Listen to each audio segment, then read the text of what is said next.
welcome to the family here on Purple Mafia. I am your host, Paladino Joey, or Joey Owygen. Purple Mafia is available on all of your favorite podcasting apps. I thank each and every one of you once and always for downloading and listening to this show. It is a great pleasure to be back on board with you once again today, as here we are, the 2025 Minnesota Vikings and NFL season preview.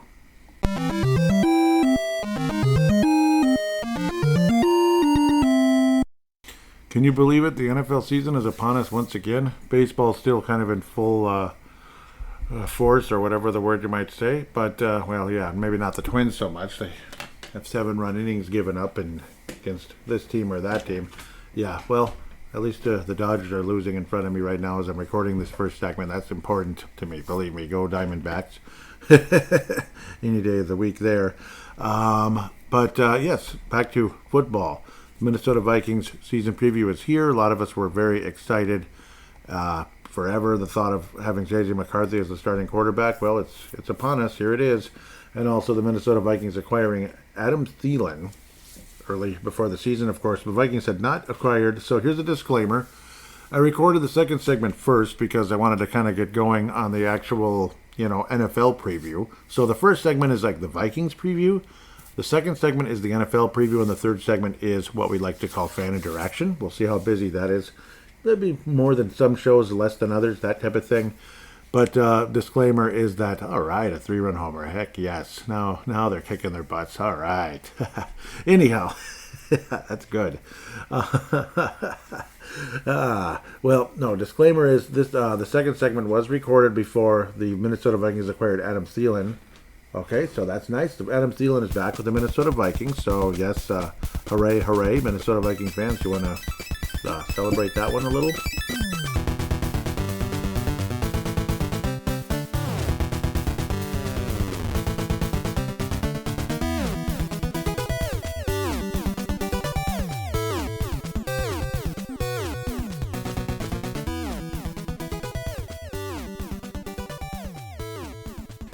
Oh, but yeah, there's one other transaction that took place like right before, a couple of days before I started doing this segment here. The Green Bay Packers acquired this disgruntled guy, with the Cowboys. It's like, yeah, he wants to get out of there. Jerry Jones is an idiot. He's had enough of this frickin' drama show and this toxic nonsense in Dallas. Like, enough already. Micah Parsons is going to the Green Bay Packers. Are you fucking kidding me? Are you kidding me? It's not his ball. Gets better. Are you serious? You gotta. So yeah, I picked the Packers to finish third. I'm sticking to my guns, damn it. Packers are going to finish third. So na boo boo. I'll stick to that. Packers are going to finish third, but they're absolutely going to make the postseason. They'll probably win 11 games. I might have said something about 10. I do still have the Vikings winning 12, and then the Lions winning 12 or 13-ish. So it's because the Vikings and the Lions will duke it out for the division. But maybe it'll be the Vikings and the Packers instead. A lot of people do believe that the Detroit Lions will drop off this year. Wouldn't surprise me so much, but we'll get things going. So I have my cheat sheet in front of me from ourlads.com. So citing my sources, Our Lads, for the depth charts and such, to look at the Vikings offense, defense, and special teams and such. I don't know why I'm seeing that guy there. 'Tis not possible, my friends. 'Tis not. When was this updated? 1964? That's not possible. Are they showing Lucky Jansen? Or is he back? I don't know. I'm so confused by that. But I think the Vikings have him on the practice squad. I just get so confused with some of that. So sometimes some of these aren't the most reliable of all time, which is really annoying. So I don't know. I apologize for that already. So I'm already making a fool of myself right before everyone's eyes. Yes. So we're switching over from Our Lads. Our Lads, I have something to say.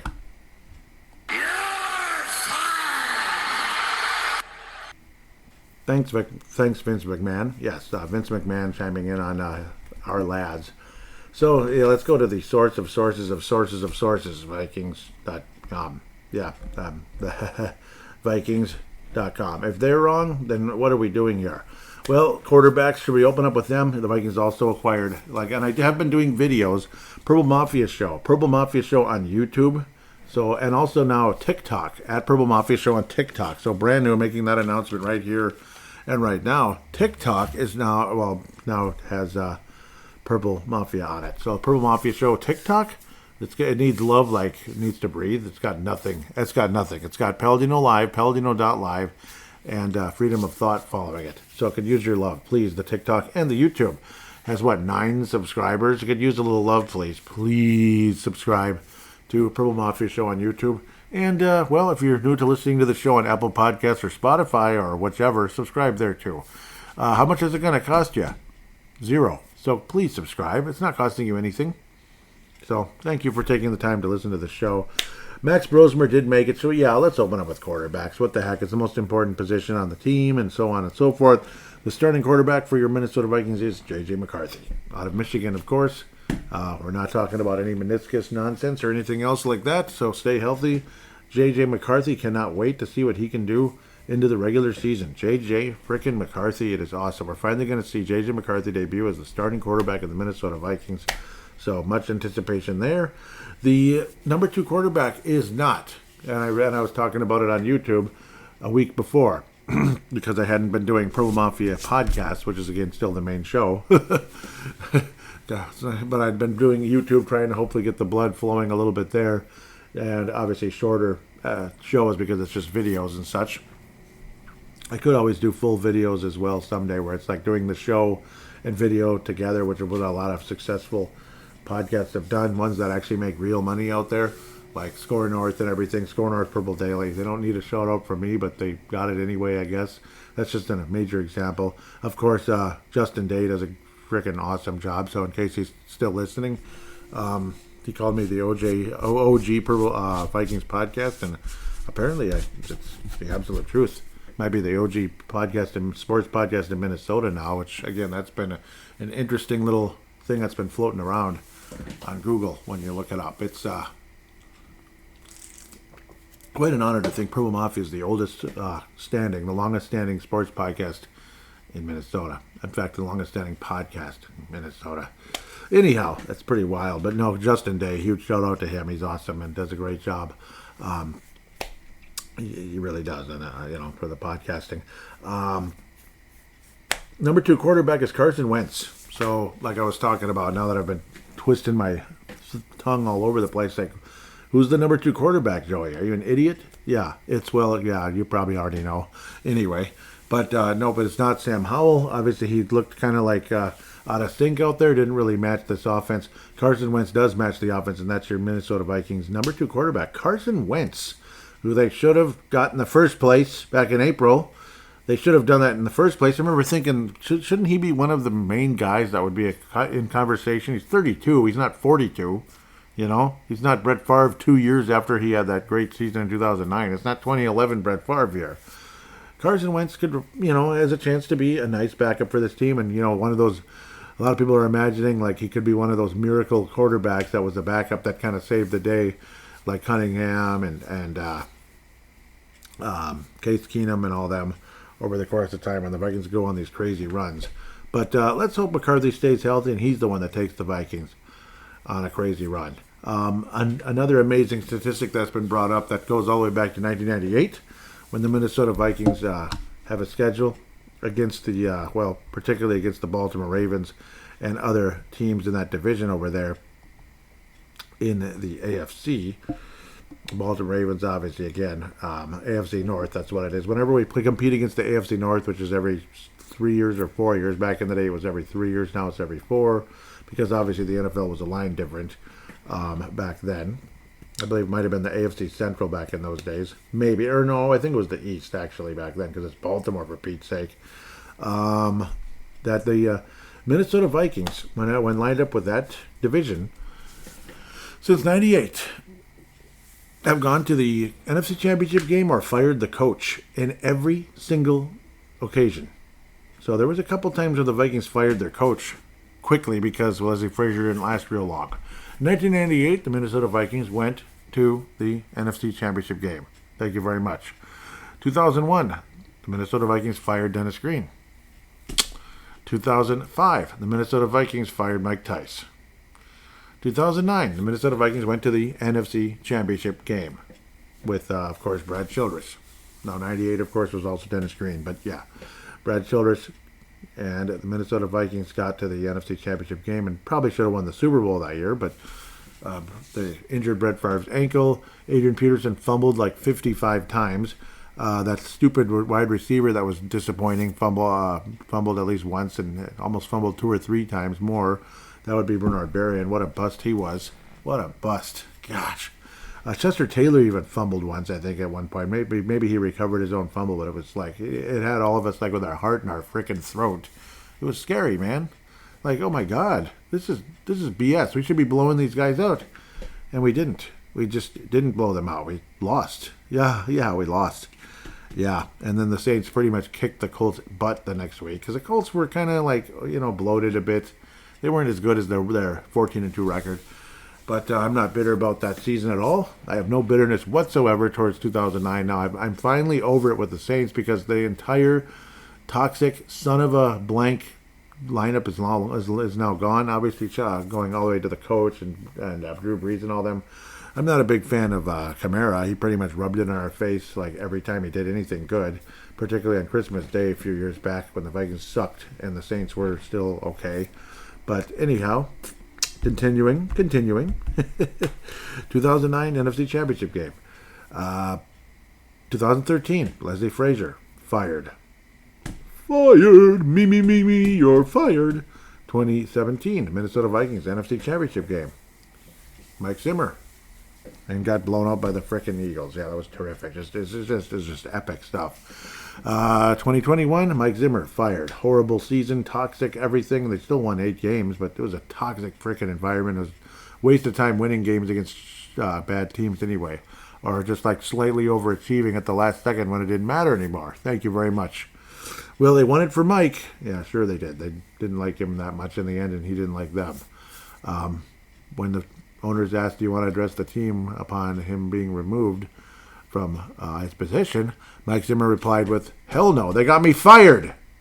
So that was his answer, of course. Star Tribune article, and Mike Zimmer sat down. That was last season, before the season started, when defensive coordinator of the Cowboys, Mike Zimmer, was there for 1 year anyway. Good for him. Yeah, that was disappointing. We'll see what happens with the Cowboys. A lot of people thinking, like, just eliminate them from the playoffs. They're not going to do anything. I kind of agree. I kind of do. And it's not me trying to literally trash the Cowboys, but they're not going to do anything. Jerry Jones is, he's Al Davis now. That's what he is. He's Al Davis. He's the new Al Davis, where Al Davis had some pretty good success in his early days with the Raiders. When he was younger. The Raiders were world champions, baby.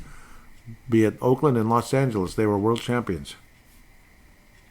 Dallas Cowboys were world champions in 90. Yeah, I hated watching all of those. Hated them all. The last one was devastating. I thought Pittsburgh had it and they blew it. Otherwise, the Bills just, I don't know, they just, doggone it. Why couldn't they play better? That's all. It was disappointing. Cowboys won 3 Super Bowls. Yeah, it sucked. I hated it. So them and the Raiders. The Raiders would have been okay, except at our expense in the first one. But the Cowboys' success was partially in a larger ways at our success because of a really bad trade that's been brought up about 14,000 times since 1989. That's all. Just about 14,000 times. So that's all. Yeah, I'm just kidding. That's all it's been. Yeah, it's terrific. Okay, where are we going? 25. The Vikings play the Baltimore Ravens. A lot of people are Baltimore Ravens in the AFC North and all that. And I don't think, so this has been brought up, of course, on Purple Daily, Score North. A lot of us agree that we don't think Kevin O'Connell is going to lose his job this year. So maybe if this streak, this pattern continues, Vikings at least get to the NFC title game and hopefully beyond. So I don't know. I'm not predicting that at the moment, as you'll hear in segment number 2. But spoiler alert. But maybe I'll be wrong, and I hope I am. I hope this team overachieves and does something very, very, very, very, very special indeed. Quarterbacks, J.J. McCarthy, Carson Wentz, and Max Brosmer does make the team. Sam Howell does not, but Max Brosmer does. Roswell, Georgia native out of the University of Minnesota. Minnesota Gophers quarterback Max Brosmer is a Minnesota Viking. Isn't that cool? So with Carson Wentz, of course, North Dakota, the Bison, North Dakota State. That's the Bison, of course. 6'5", he's a beast. He looked like a beast in his press conference, and yeah, he's happy to be here. He rooted for the Vikings growing up. J.J. McCarthy's already been named a captain, and that's a good sign because I think he's got leadership skills. I think a lot of people can see it. He's got charisma, personality, and I can't freaking wait to see what he can do out there. He's the youngest of the group, of course. Brosmer's 24 already, but good luck to him. Can't wait to see what Max Brosmer. Well, hopefully we don't need him out there, but well, if you do, I think there's something. Otherwise, Carson Wentz is the main backup at the moment, and well, he's a heck of a player when he was healthy. And I also brought up in the video Carson Wentz, but for the sake of the podcast, because maybe you didn't watch the video, because it looks like 5 people watched the video, which is kind of painful, but I guess that's reality. Indianapolis Colts, 2021. No, that was a terrible season around these parts, but, well, a lot of times you observe other teams. He started pretty much the whole year for the Colts that year, didn't he? And he threw 27 touchdowns and 7 interceptions. That's really good, actually. Really good numbers. His quarterback rating is pretty mediocre, but it's okay. 94.6. Kind of mediocre. Early days of Philadelphia anyway. Carson Wentz quarterback rating 101.9 in that great 2007 season. The Eagles looked like the best team in the world. Carson Wentz had a devastating ACL injury, 33 touchdowns, 7 interceptions in 13 games. And I was like, man, I feel bad for Eagles fans. Little did I know that it would be like bleep Eagle fans to bleep it, bleep it, bleep it, bleep it, blah, in a couple, like about a month or two later, after all the crap they gave us, and the way the Eagles pounded us into submission, into oblivion, or whatever the term is. And this Nick Foles guy, who was a pretty efficient player, but you just never thought he was going to be like a Super Bowl champion type of guy, but he was. So Wentz had some pretty respectable seasons with Philly even after the injury, but obviously his quarterback rating was real good in 2018, but still kind of, you get to tell kind of an oft-injured guy. He did play, his numbers weren't that bad in Philadelphia until 2020. So it's like he'd throw just 7 interceptions in 18 and 19, 21 touchdowns in only 11 games in 2018. 2019, it was a 27-7 type of deal. But 2020, clearly there was something not so great there in Philadelphia, and the Eagles elected to go in a different direction, and they took the right guy, quite frankly. They did. Jalen Hurts kept getting better and better and eventually became a world champion. So, great job, Jalen. Yep, barely lost to the stupid Chefs a couple of years ago. And then last year they just, they pretty much did to the Chefs that the Nick Foles led Eagles did to the Vikings in 2017. Carson Wentz in Washington, lousy. 8 games, 11 touchdowns, 9 interceptions, pretty lousy. Rams, well, he played just 2 games, but the numbers were pretty good. Efficiency was good. And then last year, barely got in there with the Chiefs. Just attempted 19 passes, mediocre at best, but it's okay. And when people were saying, "Oh, I feel sorry for Viking fans. He sucks," or whatever, whatever they were saying to us, I don't think Carson Wentz sucks as a backup quarterback. It's not like we're signing him to a 5-year, $100 million contract here. So that's where I'm kind of annoyed with that type of conversation. It's like, okay, what are we, 12? So unfortunately, a lot of people there outside. Out there, I think are 12. Like, just go into a workplace and listen to the way some people talk, whether, and I don't mean politically, either side of the equation. I don't mean politically. I just mean just talking and the way they carry themselves on a daily basis. There are a lot of 12-year-olds out there, whether they're like 50 years old or not. They're basically 12 years old inside their body. I'm not even kidding. Running backs. Ty Chandler made the team. He's still here. Yeah, no, he didn't get cut. He's not on the practice squad. He's not on the Jaguars or something. No, he's still here. Ty Chandler made it. Wow. Anyhow, Aaron Jones is considered the main guy, but I think Jordan Mason's basically going to be the main guy. A lot of people are predicting Jordan Mason runs for 10 touchdowns this year, and I kind of agree. Aaron Jones, the whole year last year, it was very up and down for me. A lot of people look at him like, oh, it's Aaron Jones. Oh my God, like he is a respectable running back, man. Okay, well, he fumbled the ball a number of times, and I don't know. There were a lot of short yardage plays. I don't know. I thought he was pretty average. And the first running touchdown scored was by Cam Akers. Think about it, Cam Akers. We didn't acquire him until like midway through the season. It was ridiculous. So Aaron Jones, spectacular last year? I don't know. Now, of course, the coaching schemes about, well, the approach by the coaching staff towards the running game wasn't all so great either. But I would hope with the Jordan Mason and Aaron Jones tandem, that could be something. The Vikings also kept Xavier Scott on the lineup, but he's registered. He's looking up as injured at the moment, unfortunately. Or is he? It's showing injured, but it's not saying anything. Has not played a single down in the National Football League yet, but he made the team. And a powerful guy, 6'1", 219, bigger dude, even though he's not as big as Jordan Mason. Mason is 5'11", 223. Great aerodynamics there, coming out of Georgia Tech and the San Francisco 49ers. Ty Chandler also makes the team. He's a speedster type of guy, and, he helps with special teams, definitely, with kick returner and all of that. So appreciate that. Wide receivers. Jordan Addison suspended for 3 games, but the chemistry with Mr. J.J. McCarthy looks freaking awesome. Absolutely great. So there is only one J.J. on the team now, even though everybody calls the franchise player Justin Jefferson J.J. It's J-Jets, according to Justin Jefferson. So that way we can separate J.J. and J-Jets. So when you hear J-Jets, that's Jefferson. You hear J.J. If I just try to talk like that, it's J.J. McCarthy. Otherwise, I'll just say J.J. McCarthy to make it easier. But yes, Jordan Addison, chemistry with J.J. McCarthy is awesome coming in. And obviously, big fan of Jordan Addison's. He was the guy I endorsed going into the draft in 2023. And I've not been disappointed, generally speaking. Maybe some meh moments, but I don't know. Ty Felton has been mediocre at best, banged up. He had a pretty meh camp, but the Vikings kept him, and they should, because there's definitely some raw talent there. As for his future in the league, we'll see. He was the 38th pick in the 3rd round in 2025, just this past year, coming out of Maryland. Number 13, Ty Felton, definitely got some speed, but had a hard time catching the ball. That would be like a kicker having a hard time making kicks, or like maybe you inspect, but you're always complaining about your eyes. Well, then just get the hell out of here. But anyhow, Ty Felton, will give him a chance. So hopefully you can get his hands in gear.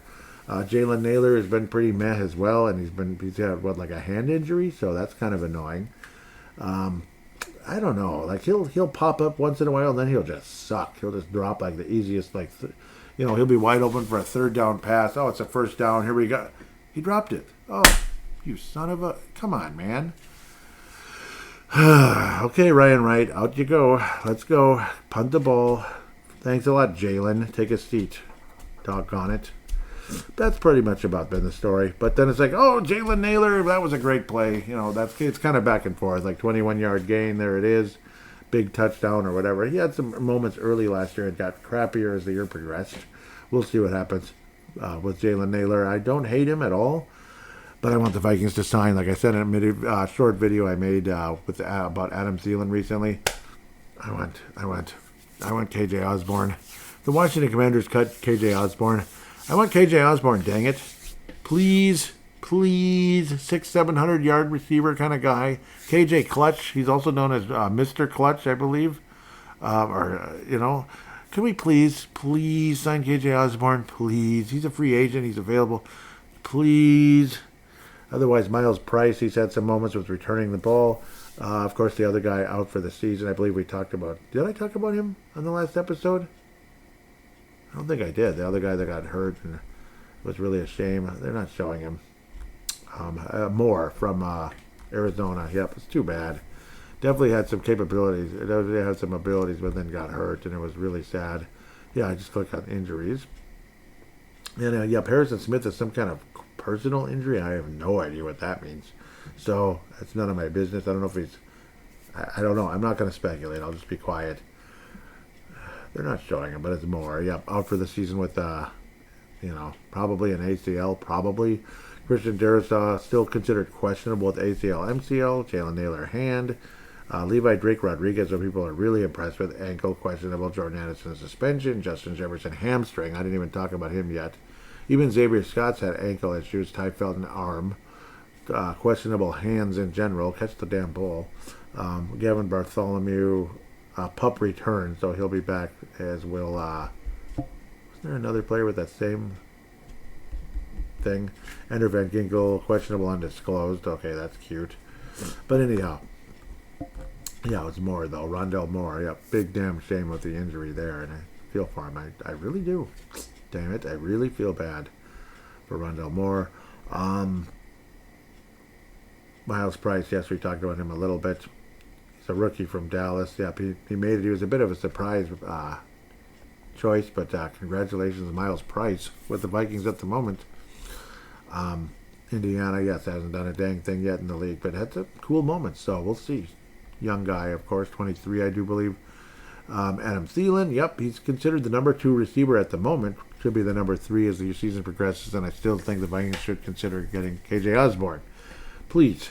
Adam Thielen, yep, August 22nd, just had his 35th birthday. That's kind of why I'd like to have KJ Osborne in the lineup, if possible. And the fact Jalen Naylor's not that good. I don't know. Jalen Naylor's not that good. Miles Price, I don't know what you're going to do with him in the regular season. But Adam Thielen, very respectable in Carolina. His last year in Minnesota, of course, in 22. It's the whole season. The conversation was he just can't get separation anymore. What the heck? It was kind of frustrating. Then he goes to Carolina and he gets 1,000 yards. And then last year, if not for missing 7 games, he would have easily had 1,000 yards. He had 103 catches, which is second all time for his career to 2018. A terrible season, but him and Kirk Cousins were definitely hooking up. 113 catches, 1,373 yards, and 9 touchdowns. Again, this is Adam Thielen, of course. But yes, he's back with the Vikings. He's very excited. He actually took a $2 million pay cut to come to the Vikings. So he sacrificed $2 million to come back to Minnesota, despite how good things were in Carolina. Even though the first year he was there, great numbers, but a terrible season for the Panthers. They were the worst team in the league again. After getting the number 1 pick, they pretty much kind of got it again. But they stuck with Price, I believe, not Miles Price. Bryce. They stuck with Bryce over there in Carolina, and well, good for them. Their patience is paying off, and we'll see what happens. But losing Adam Thielen probably wasn't the most pleasant thing. Maybe they should sign KJ Osborne, because I think he'd be helpful. He's not a veteran like Thielen, but well, he is 28. He's kind of a veteran. But Justin Jefferson, of course, franchise receiver. Yes, we know. Was nursing a hamstring pretty much the whole training camp and such. 1,533 yards last year. Amazing season, of course. It was a lot of fun. He had a very frustrating 2013 at times. Obviously, I think he had a hamstring that year, didn't he? So hopefully that doesn't become a thing. 2022, Justin Jefferson was ridiculous. 1,800 yards. Jeez, 8 touchdowns. But he's never had that explosion of a season, like 17 touchdowns like Randy Moss. You know, guys like that. When Randy Moss would have 17 touchdowns, like when he was a rookie, and I believe he had 2 17-touchdown seasons with Minnesota, and then that one year with the New England Patriots when they were virtually unstoppable until the last moments against the Giants in 2007. He had like 2,000 yards or something. It was like I've never seen anything like it. Him and Brady were like, it was the greatest tandem in the history of football, like best ever. But even in 2022 was kind of a defining moment in Justin Jefferson's career. 128 catches. He made the play of the entire season against the Bills. It was the kind of catch that like dreams are made of. And the best part about Justin Jefferson, what separates him from Randy Moss is the attitude. Randy Moss, I mean, there's just, I don't know, he's got a toxic attitude sometimes, and he just does. But he did when he played anyway. But still, his Hall of Fame speech kind of reflected what kind of person he can be at times. And I know it's not a time to kick him when he's down, still wishing him recovery. But again, the whole point is to try to really appreciate Justin Jefferson more than anything. Obviously, he's got a better attitude. That's all. He does. I mean, he has a better attitude. That's just honest truth. So please don't hate me so much for saying that. Tight ends, obviously T.J. Hawkinson is the main dude. 7 years in the league from Cheriton, Iowa. Now hopefully he can stay healthy and consistent, because when T.J. Hawkinson's at the top of his game, he's a hell of a player. He's never had that true breakout season, but when healthy, he's awesome. Definitely helped the Vikings in 2022 until, he had some up and down moments. But was pretty good against the New York Giants, especially. Nice season in 23, and then missed the last 2 games of the pretty bad injury, ACL, MCL. It's kind of important. Would have had 1,000 yards standing up in those last 2 games. Not 1,000 yards in the 2 games, but would have made it to 1,000. And he would have made over 100 catches that year too. Great season, but then had the devastating injury, 960 yards. Last year was below average, I would say at best. Somehow he still managed to get 455 yards and caught 41 catches. But, I don't know, the catch-to-target ratio, not so great. He dropped some easy ones, and it was really frustrating. And T.J. Hawkinson never once got in the end zone. So hopefully another 900-yard, 8-touchdown type of season or something from T.J. That would be great. Josh Oliver's one of the best blockers in the league, and he can make some plays as well. He's got some game. His numbers aren't too sexy. Like he's kind of like a 20-some catch, 200-some yard, 2 or 3 touchdown type of guy, but he's a hell of a blocker. And sometimes he'll make that huge catch that you're not expecting, that get that massive first down, and that can really help. Bartholomew, what's his situation? Is he out for the whole year? Or I think he's on the PUP if I remember correctly. But they don't even show it, which is really annoying. Stupid. Yeah. But anyhow, Ben Eurosec as well. I don't know. I think I'm looking at this incorrectly. Yeah, I'm looking at some of the wrong stuff. Oh yeah. Okay, so Ben Eurosec did make it, and the Bartholomew was on injured reserve, that type of thing. So that's the skilled players on the offense. Now let's get to the meat and potatoes. Meat and potatoes. Your center is Ryan Kelly with one of the meanest looking faces of all time. I love Ryan Kelly. Stay healthy, Ryan, and boy, he's one of the best centers in the NFL. Michael Jurgens made the team and will be backing up Ryan Kelly at Centeara, Cowabunga.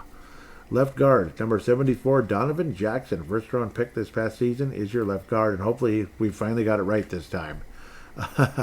Whether it's left guard or right guard, but it's been the guard positions. We've had significant draft picks that were significant busts, that were extremely frustrating. We've talked about them before. That was, one of the guys was a two attempts ago. The guy couldn't even crack the lineup. He couldn't even he couldn't play. They just would not put him out there at all. It was extremely sad, and eventually the Vikings cut him. Whereas Brandon Ingram had some moments, but generally speaking, he was extremely frustrating at best. Ingram was disappointing at best. He'd have a couple good moments, but generally speaking, he was a below-average guard. So best of luck to him. The Vikings traded him away in the offseason. Blake Brennel will be that valuable guy backing people up, and he'll particularly be backing up at left guard. Donovan Jackson is an upgrade. Absolutely. Joe Huber made the team. Huber can be a center or a guard, considered left guard as well. He made the team out of Wisconsin, undrafted rookie. So a huge surprise and nice story there, just like Brosmer. So Wisconsin and Minnesota guys making the team undrafted. Good job, guys. Will Fries is the guys if he can stay healthy. Absolutely, he's one of the best guards in football. Right guard, Will Fries. Will Fries, welcome, and really excited when you have an offensive line like that. Brian O'Neill's like the captain and all of that.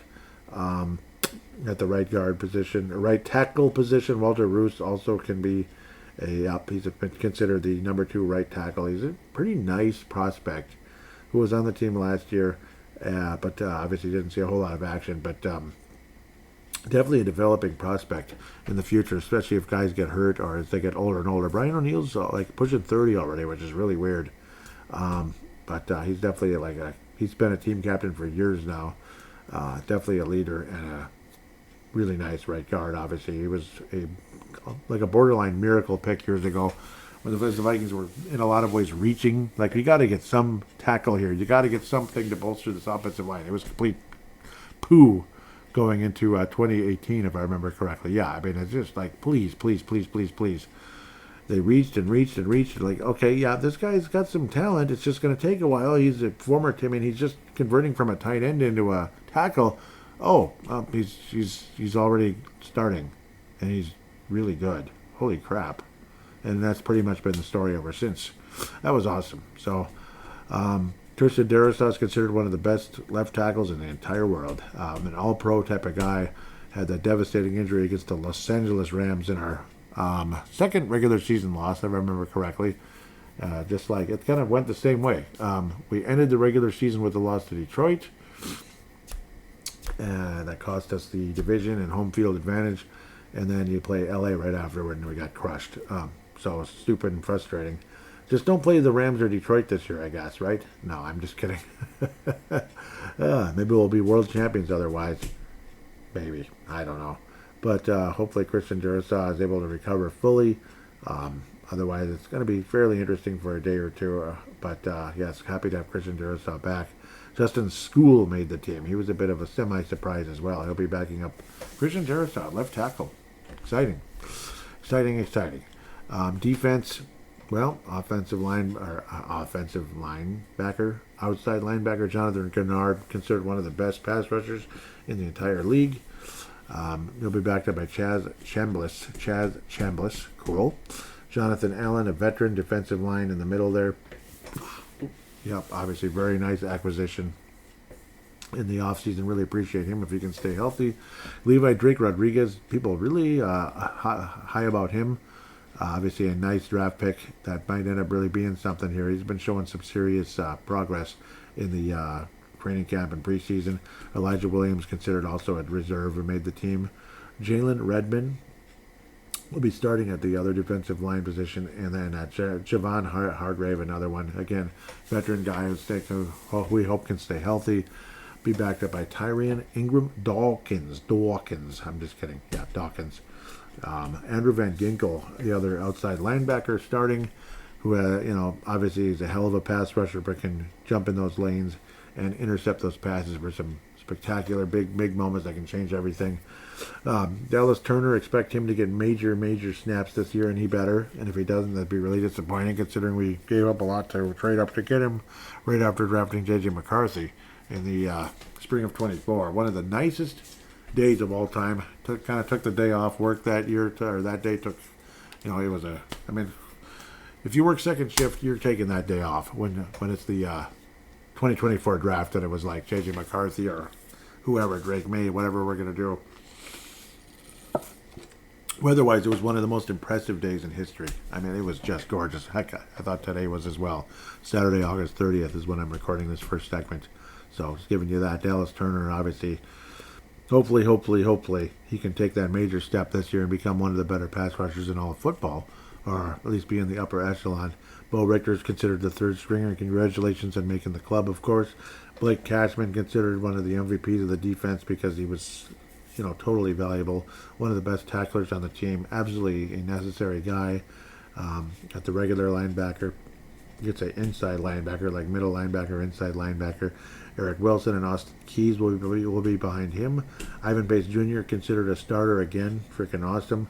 Backed up by Kobe King. Congratulations on making the club. Kobe. So really cool. Byron Murphy Jr., who was a Hawk last year, getting all those interceptions and really made a difference, and has brought quarterback ratings way down by the opponents. So now we're to the secondary, where things have definitely gotten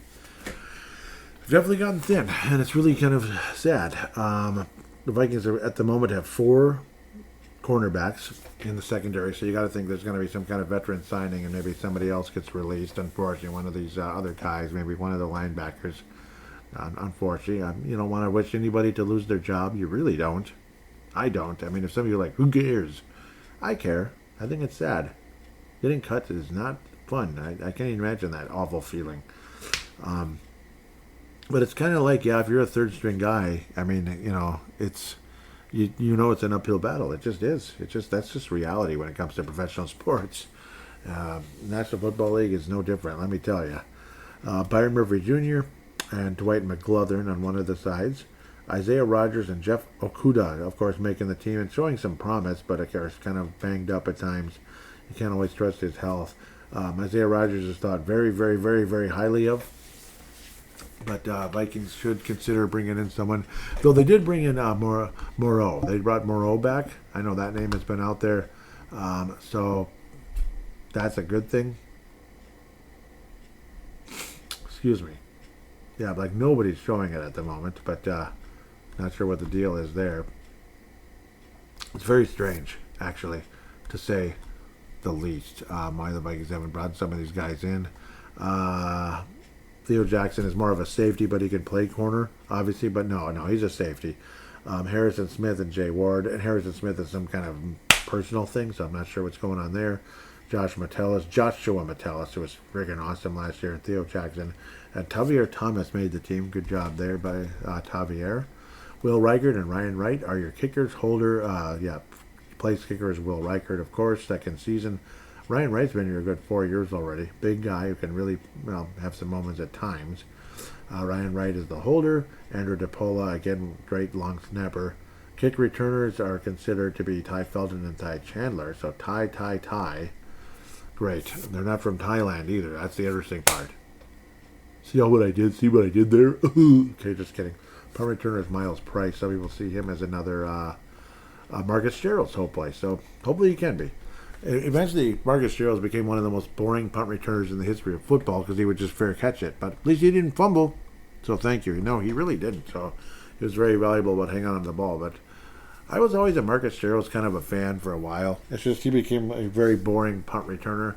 But I remember how Gerald's, what was it, like 2 or 3 seasons, he would end up getting cut and sent to the practice squad. And he got cut again and sent to the practice squad. Oh, he made it. And I remember that back. That was years ago in the earlier days of Pearl Mafia and how excited I was. He made it. Marcus Gerald's made it. It was really exciting.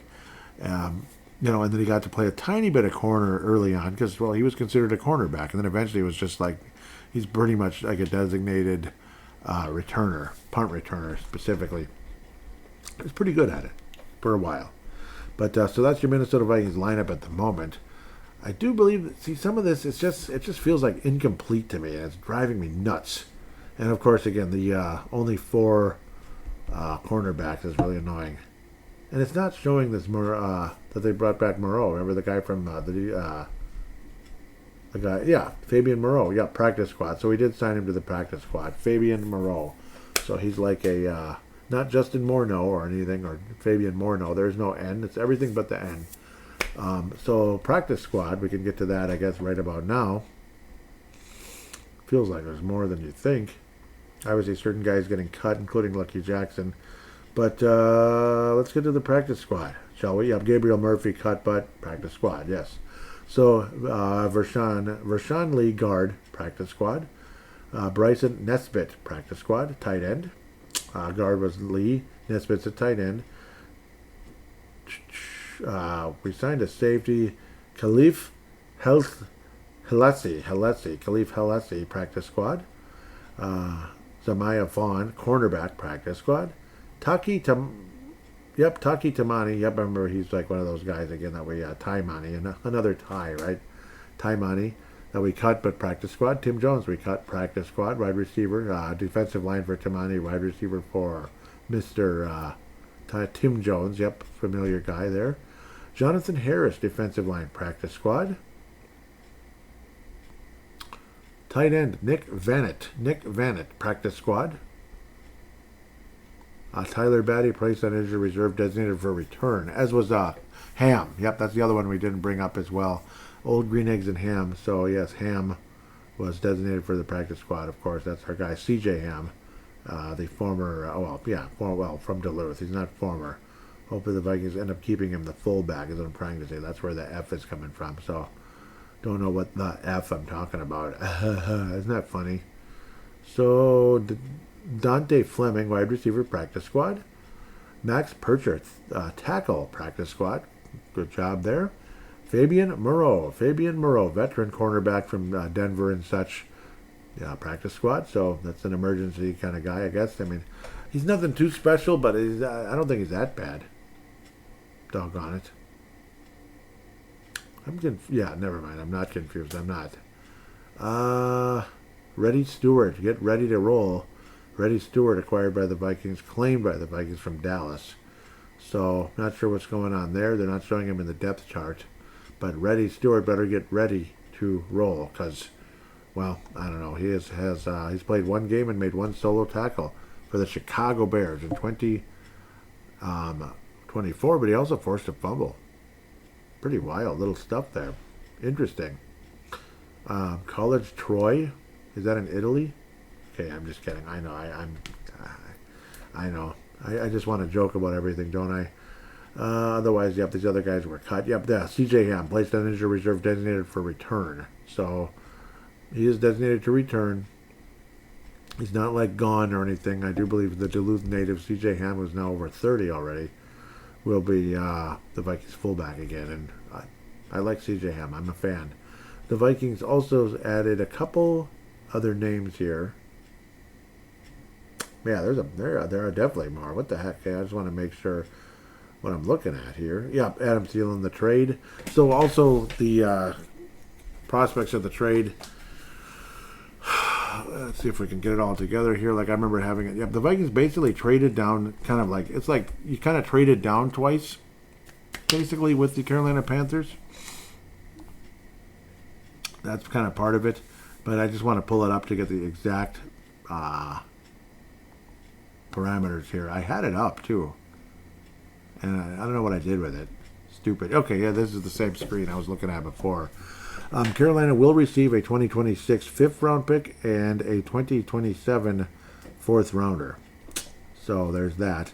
Well, Minnesota receives Adam Thielen, a 2026 conditional seventh-rounder, and a 2027 fifth-round pick. So yes, it's training down, basically. 26 and 27, training down a little bit from 4th to 5 and from 5 to 7, basically. 5 conditional 7.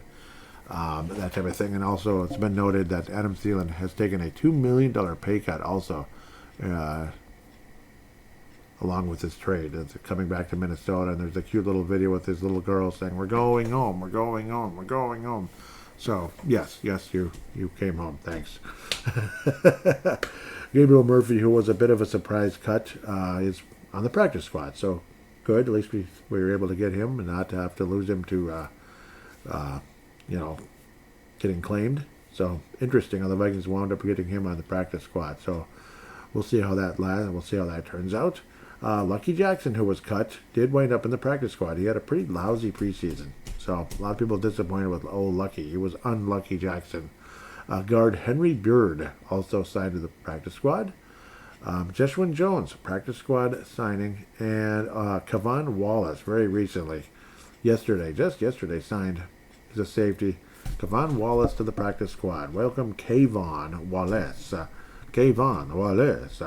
He had been with Philadelphia for, he played 17 games, but definitely in a reserve role when you look at the stats. You have the games, but they don't show the amount of snaps or anything. He played a role, though. It's not like he was garbage. He was kind of like a second stringer. Philadelphia's first 3 years, pretty good. 15 games, 13 games, 17 games, and then went to Tennessee in 23. See what I did there, kind of. He was with Tennessee for 10 games and with Arizona for 7, so I was traded along the course of that season. He definitely had career numbers that year. He already had career numbers in just 10 games with Tennessee, played a pretty big role with Arizona. 26 solo tackles, 33 in Tennessee, but of course that also means as a safety you can do that. He has one single interception with only 2 yards returned, one single forced fumble with Seattle last year in a very reserve role. 9 games, only 7 tackles, but he did have a forced fumble along the way. So Kavon Wallace, safety. So Vikings love him and their safeties on that practice squad. We have a couple of cornerbacks as well. And Reddy Stewart, I'm not sure what his role is. We claimed him, but he's not showing up in any depth chart, so not sure what to think about that at the end of the day. And of course, Fabian Moreau. He had his moments here and there, but he also stunk at times. Wouldn't be surprised if the Vikings brought back Mr. Gilmore, veteran guy from the Patriots that we had last year. So we'll see if he comes back or not. So that's kind of looking at the actual team. That's your roster and your practice squad. I did pick the Vikings to win 12 games this year, so you can listen to the I did pick the Vikings to win 12 games this year. There was the schedule episode back in June. I really had a lot of fun doing that. Sticking to my guns on a lot of this here. I think the Vikings start 2-0, maybe 3-0. I don't know. Cincinnati. I mean, there's going to be some funny games. Obviously, Philadelphia's a tough one. Going to Los Angeles is tough. Detroit is almost impossible. I don't know. We've had a hard time in the Dan Campbell era, let's be honest. Baltimore is a very tough game. I have them doing very, very, very well this year. I'll just leave it at that. Listen, on segment 2, I am sticking to my guns on the entire prediction. It is what it is. I took the risk of something crazy happening in the Packers acquiring their new Reggie White, basically, all these years later. Probably going to end up splitting with them. I mean, I mean, sweeping the Packers isn't that easy to do. So it is what it is. If that brings us to 11 wins, I guess that's what it does. But whatever. Seattle's never that easy, and it's going to be interesting to be heading there on at 3:05 on November the 30th. That's definitely a notable. And of course, Green Bay. Gosh, we don't play Green Bay for the first time until November 23rd. That's Thanksgiving week typically, unless it's super late like last year. Wild. Yep, so that's when you get to see Micah Parsons for the first time. And then the season finale on Jan the 4th, a nooner against the Packers. Will that be for a playoff berth? Will that be for a division title? Will that be for just kind of playoff positioning?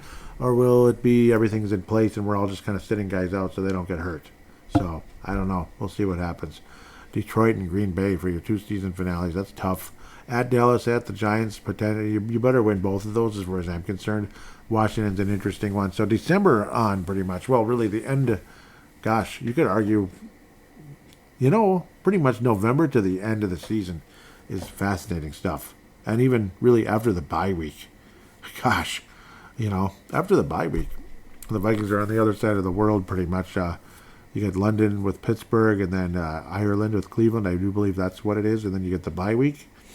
And then it's pretty much October 19th, and things get super interesting from there on. Philadelphia, Los Angeles, Chargers at home versus Philadelphia, at the Chargers, at Detroit, hosting Baltimore, hosting Chicago, heading to Green Bay, heading to Seattle, hosting Washington. I mean, geez.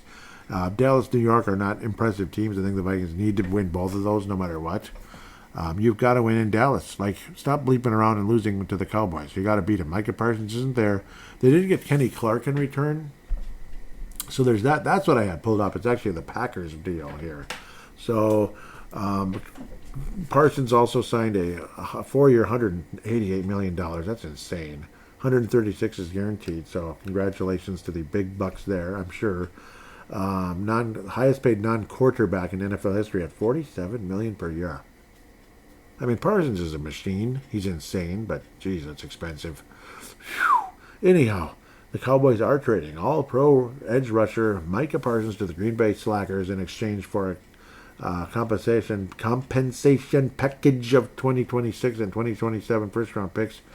The three-time Pro Bowler Kenny Clark, who's been a tough son of a against the Vikings, so that's good, I guess. So it's an upgrade versus just flat-out an addition, so that's good. Cowboys. So it's 2 picks. I thought there was a little bit more, but that's it. Yeah. Huh. Interesting. But yeah, the Packers losing Kenny Clark, a lot of people actually think that's actually not a good thing for them. So, good for us, I suppose. So, yep, the 2 first-round picks. A lot of people think, the Packers are going to be the best team in the league. So, who cares? It's like the 30th pick. Yeah, well, you might get a really good player down there. I mean, wasn't Lamar Jackson like the end of the draft? I wouldn't mind having Lamar Jackson. It's kind of better than Jordan Love, I think. I think he's still better. But anyhow, that's your trade and everything. And finalize the divorce, as they say. This was written by Nick Shook. Thank you for the nice article. Finalizes the divorce with Nick Parsons, Jerry Jones, and the Cowboys. Did I say Nick Parsons? What did I just say? Nick Parsons? I just said Nick Parsons, didn't I? That would be a guy by the name of Micah Parsons. I apologize for that. I don't know what's on me tonight, but I guess it is a little late, and I've not been drinking at all, I promise, and not anything else either. I'm not stupid about the other stuff. It's not my thing. Anyhow, Cowboys, a lot of people believe this is similar to that rip-off that the Cowboys did against the Vikings, so that's where the Herschel Walker stuff got brought up again. But I don't know. When you look at the Herschel Walker trade and what Herschel Walker did after joining the Vikings, and the fact that Herschel Walker, I don't think Herschel Walker, he was a better college player than he was an NFL player, wasn't he? Wasn't he though? I mean, wasn't he though? Like, he was kind of average as a running back. So the Vikings were kind of dumb. Like, he was a spectacular college running back. I suppose he had some great moments in the NFL, but he was a 2-time Pro Bowler. That's not that much. And it was around that time. I suppose he was in his prime. And he was kind of a Mr. Everything. That's what made him so valuable. Yeah. See, like 88, he had a career year of 1,500 yards. That's why. Yeah, that's why the Vikings were so aggressive. And then 505 receiving. He was an all type of, he was a yards from scrimmage kind of guy. I mean, his numbers were spectacular there. But, yeah, still, I don't know. After joining the Vikings, he had some good receiving yards, but yeah, with Philadelphia, thank you very much. The Vikings gave up on him right away. Not a single 1,000-yard season. Anyhow, enough of that. I just think Micah Parsons is at a different level versus what Herschel Walker was, even though he did have a great 1988 season. The trade happened during the 1989 season. So, it was too much. The Vikings simply gave up too much. That's the whole point. So, it's extremely annoying at the end of the day. Extremely. Makes you sick, doesn't it, when you think about it? But we'll see what happens at the end of the day. Dwight McGlothern, I think I did talk about him as a backup, yes. So, that's a different thing. Get this out of here. Get it out of here. You're fired. Anyhow, enough of that. I am sticking to my guns. Vikings will finish 12-5 on the season. We'll make the playoffs, and we'll... you can hear what their postseason fate will be in the second segment. I'm sticking to my guns on that. So, hope you enjoyed this first segment. I certainly did. I did. It's fun to look over this roster, and I do think this team has a very bright future. Maybe they will go to the NFC title game. Maybe they will keep the streak going, and maybe they'll achieve something they never have before. Because they've done everything except win a Super Bowl. So, hopefully they do win the Super Bowl this year. With that said, thank you so much. And we will return for segment numero dos.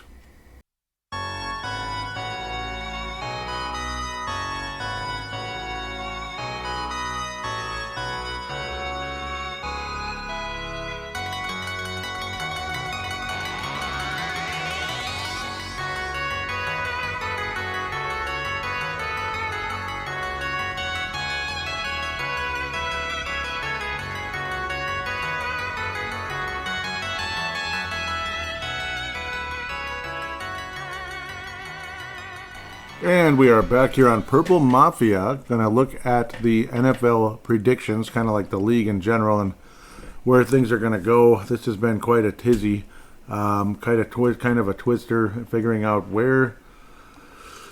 basically who's going to actually win the Super Bowl and such. I'm sticking with the Vikings being 12-5. Sharp Football Analysis has the Baltimore Ravens as the Super Bowl favorites, basically tied with, with a plus 700 tied with Philadelphia and Buffalo. Kansas City at plus 800 still. Kansas City still coming in fourth there. Detroit Lions 1,000. Washington Commanders 1,800 after the great playoff run last year. We'll see how that goes this year. LA Rams, but what's his name is hurt, so I don't know. Matthew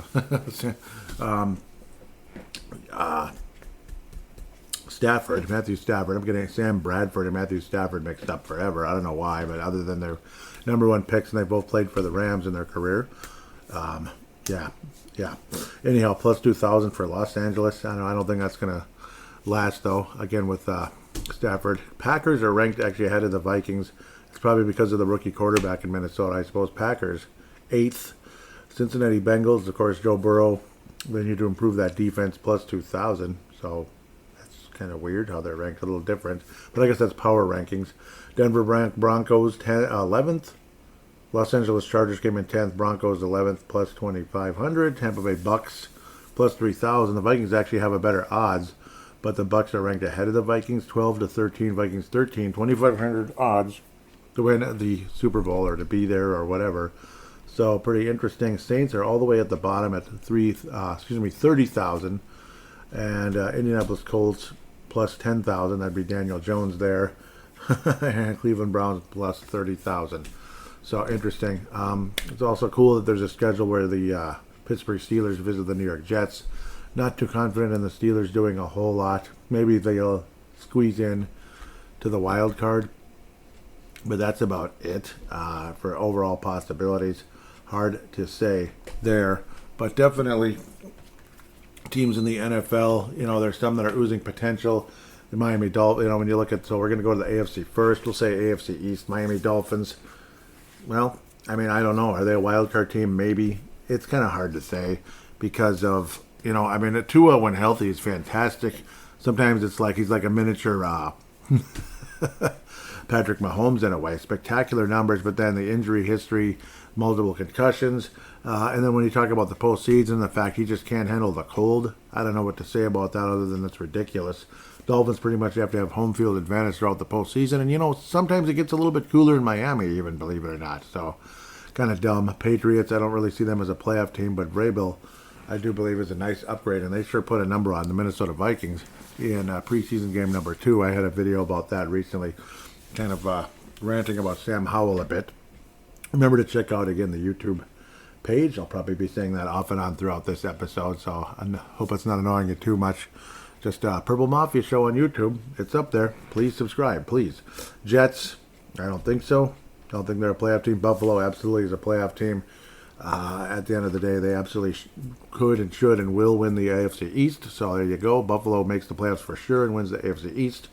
AFC North, Baltimore, Cleveland, Pittsburgh, and Cincinnati. Fantastic division. Cleveland should finish in last despite a nice preseason, but we'll see.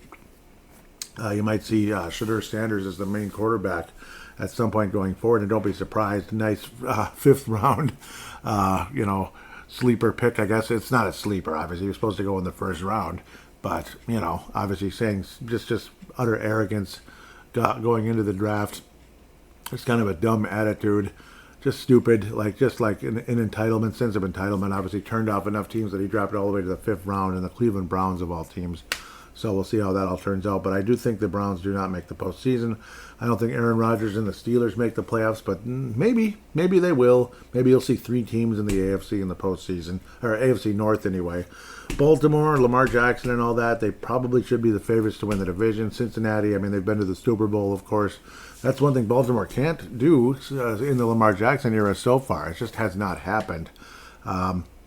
They haven't gotten over the hump of particularly Kansas City. Can't seem to get past them. Is this the year maybe Baltimore finally does that? We'll see. But right now, they're my favorites to win the AFC North. Possibly 14 wins again. 14-3, something along those lines. I think Buffalo has a chance for something like that. 13-4, but definitely a contender to win the whole enchilada. At the end of the day, will they ever get over the hump against the Kansas City Chiefs? Cincinnati was the one team that kind of sort of did that, other than obviously the Philadelphia Eagles putting the kind of whoop-ass, pardon my French, on the on the Kansas City Chiefs in the last Super Bowl. That was very satisfying. I don't like the Chiefs, mostly because of Travis Kelce, not because of other news that they might be making lately. I'm going to leave that where that is. That's for freedom of thought. I'll just say I don't mind some of that too much.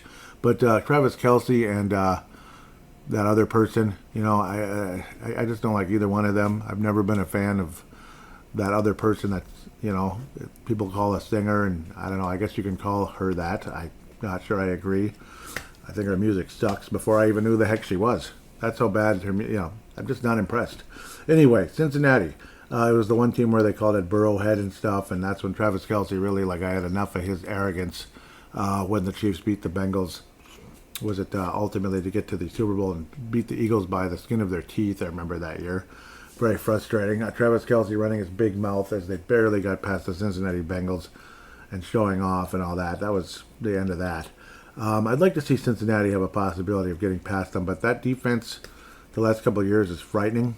Obviously, unfortunately, they put way too much money in the 2 wide receivers in Cincinnati, and I think that's definitely a possible hindrance for the Cincinnati Bengals of making a true playoff run.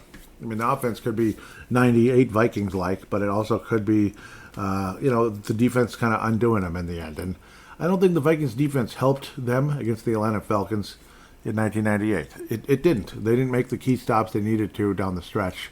But also, again, the offense choked, to be quite honest. They didn't score a single point in that overtime. And back then, if you scored a point, the game was over in overtime back in those days. A field goal, a safety, whatever. You're the world champion or you're the conference champion and all that stuff. Obviously, the Vikings' odds of beating the Broncos that year were less than we probably would have liked to admit it around here. That was, obviously a lot of Viking players defensively especially were injured, and I think the running game could have been a huge problem. going against the best running back on the planet at the time, named Terrell Davis. There I go in the past, but I suppose that's often what we do when you talk about predictions. You like to talk about history sometimes. But Bengals, you can tell I have more than a soft spot for the Cincinnati Bengals. I'm a huge fan. One of the reasons why, obviously, is one of the reasons why I was interested in J.J. McCarthy is because he reminds me of Joe Burrow. Like his overall style and the fact he's a winner. It reminds me of Joe Burrow. Both of them won Super Bowls. Both of them won national championships. And I think both of them can win a Super Bowl, and I hope they do, frankly. As long as it's not against the Minnesota Vikings, Cincinnati. That is, it'd be nice if the Vikings beat Cincinnati in the Super Bowl. Maybe this year, you never know. But I don't know. I think the odds of both of the Vikings and the Bengals getting to the Super Bowl are pretty slim. But it'd be cool to see at least one of the two get there. And I'll be rooting for them, believe me. Believe me. But I will say Baltimore wins the AFC North. Cincinnati will make the playoffs for sure. AFC South, I don't know about that. Tennessee Titans, well, they have the number one pick in the draft, and he's very impressive, generally speaking, protecting the football. But obviously a rookie. Cam Ward looks pretty damn good, though. Obviously, you got to love the young quarterback who should have went number one a couple of years ago with the Houston Texans. It's been wonderful. I think they're the favorites to win that division. Jacksonville is what they are. I don't know. I don't know if their quarterback's ever going to figure things out there. But it's like hard to say, to be quite honest. It's been a frustration, to say the least. Houston should be the heavy favorites, not just the favorites, but the absolute, heavy favorites. CJ Stroud, of course, to be more polite. Actually say the guy's stinking name, right? Wonderful quarterback. Sounds like an awesome guy as well. Love what he has to say. And, obviously strong Christian beliefs, and really appreciate that. Jacksonville, it's just, I don't know. I mean, I don't know what to say. They're probably, their chances of them ever really being anything, I just don't know. I mean, Trevor Lawrence, there's something there. Obviously, he was the number one pick. People saw him as a phenom, and we haven't seen the phenom. We haven't seen the phenom out of Trevor Lawrence so far. I just don't know what to tell you. Nick Mullins, I love him. I hated the turnovers, but I loved the guttiness of Nick Mullins when he was with the Vikings. It's just such a damn shame. Dude, stop throwing interceptions, for heaven's sake. Otherwise, the guy had almost Favre-like skills, just obviously, but whatever craziness Favre had, it was like Mullins had it double. That was the problem. But I miss him. I miss him as the Vikings' backup quarterback. But then again, I don't know. It's kind of like learn what not to do in a way, which is what Rodgers did. Playing behind Brett Favre for a few years, or sitting behind Brett Favre, not playing. Daniel Jones right now is the quarterback of the Indianapolis Colts. Kind of got lucky there in terms of, the lucky horse show, right? Fits perfectly.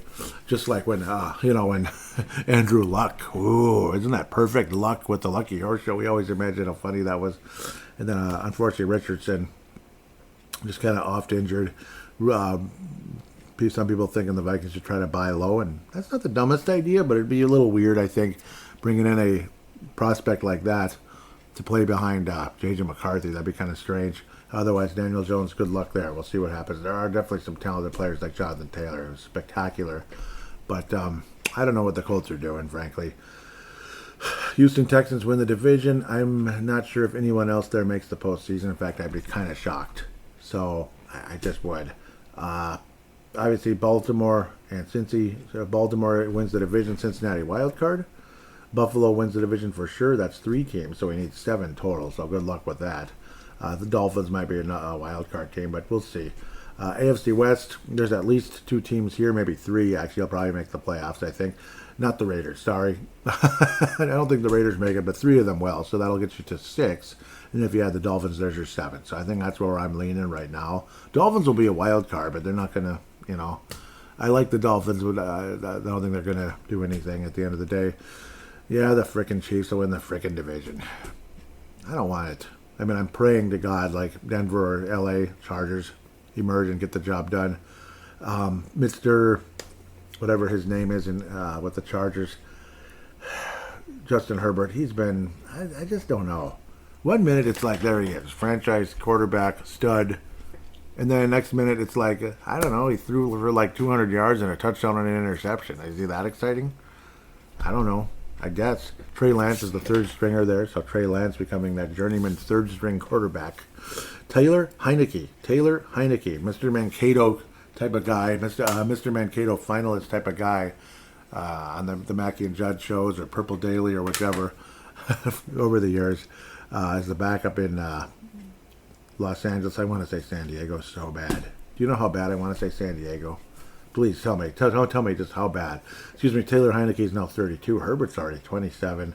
I'm glad the Vikings didn't make some crazy trade and give up like the farm to get Justin Herbert to come here and throw for 200 yards, a touchdown and an interception. That's kind of all I'm seeing. That's the thing. I don't know. If Herbert can apply himself, it'd be great. I don't know. I'm kind of confused with what's going on there, but maybe this upcoming season that'll happen. Trey Lance, of course, from Marshall, Minnesota. Isn't that cool? Did not wind up here in any trades. Got to Dallas last season. And, well, now he's on the Chargers. That's all you need to know there. Chargers definitely have a talented overall team, offensively, defensively. They will make the playoffs. They might even advance, but I'm not sure if they're going to do too much after that. Feels like the Chiefs are forever a part of things. A lot of people do like the Denver Broncos. I kind of do too. Now, considering who their head coach is, Paul Allen calls him the anti-Vike because he's kind of like the, like Antichrist, that kind of thing. Yeah, he's like the anti-Vike. Bo Nix, obviously, very impressive rookie year. Something about him just reeks of like, yes, he's good, but he's never going to get over the hump. I know it's like, dude, he played 1 year, Joey. What are you talking about? Yeah, but I don't know. Maybe he will. Maybe I'm just an idiot. It's a well-run organization, generally speaking. Feels like yesterday was a junk organization. But, well, they know what they're doing there in Denver. Obviously, both sides of the ball. Dobbins is a pretty good running back. Burton receiving. Fullback. What am I talking about? Sutton is receiving. Marvin Mims Jr., Troy Franklin, pardon me. So, Sherfield's senior there. Oh, at least at the moment. It's kind of fun when you think about it. But it's a team that can compete. I see them again, probably wild card. I'd love to see them knock the Chiefs off from winning the division for like I don't know how many years it's been. Like, feels like 20 years, even though it really hasn't been that long. But it feels like it. At least dating back to, 17-ish, around there. Yeah, the frickin' Chiefs in the frickin' division. Boo! But they're not winning the Super Bowl, damn it. I don't think so. Obviously, they're what they are. They're kind of well, obviously they haven't been officially dethroned from the dynasty, though maybe. I mean, there was such a thorough butt-kicking by the Eagles that maybe they are done being a dynasty, and I hope so. I mean, the Edmonton Oilers, I was thinking about that just recently for the heck of it, because I always think about hockey, I guess. I love hockey. Check out the Brave the Wild podcast, shameless plug. Yeah, excuse me. The Oilers stomped the, they put an end to the New York Islanders pretty harshly. After winning 4 straight cups for the New York Islanders, the Edmonton Oilers made them look pretty inferior in 1984 in a 5-game series, 4-1. So that was a pretty thorough butt kicking by the Edmonton Oilers. And who knows, maybe that's kind of what's going on. I'm not sure if it's one dynasty knocking. I'm not sure if it's like the next dynasty knocking out the previous one. And I'm not sure the Eagles are a dynasty team, but they could be a huge threat. They might win a couple Super Bowls. We'll see. Maybe just 2. Hopefully the Chiefs are done. I hope so. I'm praying that they are. But we'll have to wait and see. But they will win the stinking division again because they just, I don't know, they just will. I don't think the Broncos or the Chargers are a big enough threat, but both of them will get the wild card. Not sure how far they're going to go after that, generally speaking. But obviously, there's 3 or 4 teams here that could be a huge threat. Miami Dolphins will be the final wild card. It could be it's going to be between the Steelers and the Dolphins. That's who are going to be kind of duking it out for the final wild card. It's not going to be Jacksonville or Indianapolis or Tennessee. It's just maybe in a year if Cam Ward pans out. I think they might be a wild card team. But right away, that'd be pretty impressive. I suppose it's possible. Miami Dolphins will make the playoffs, believe it or not, but they'll be out in the first round because they'll be going somewhere probably cold.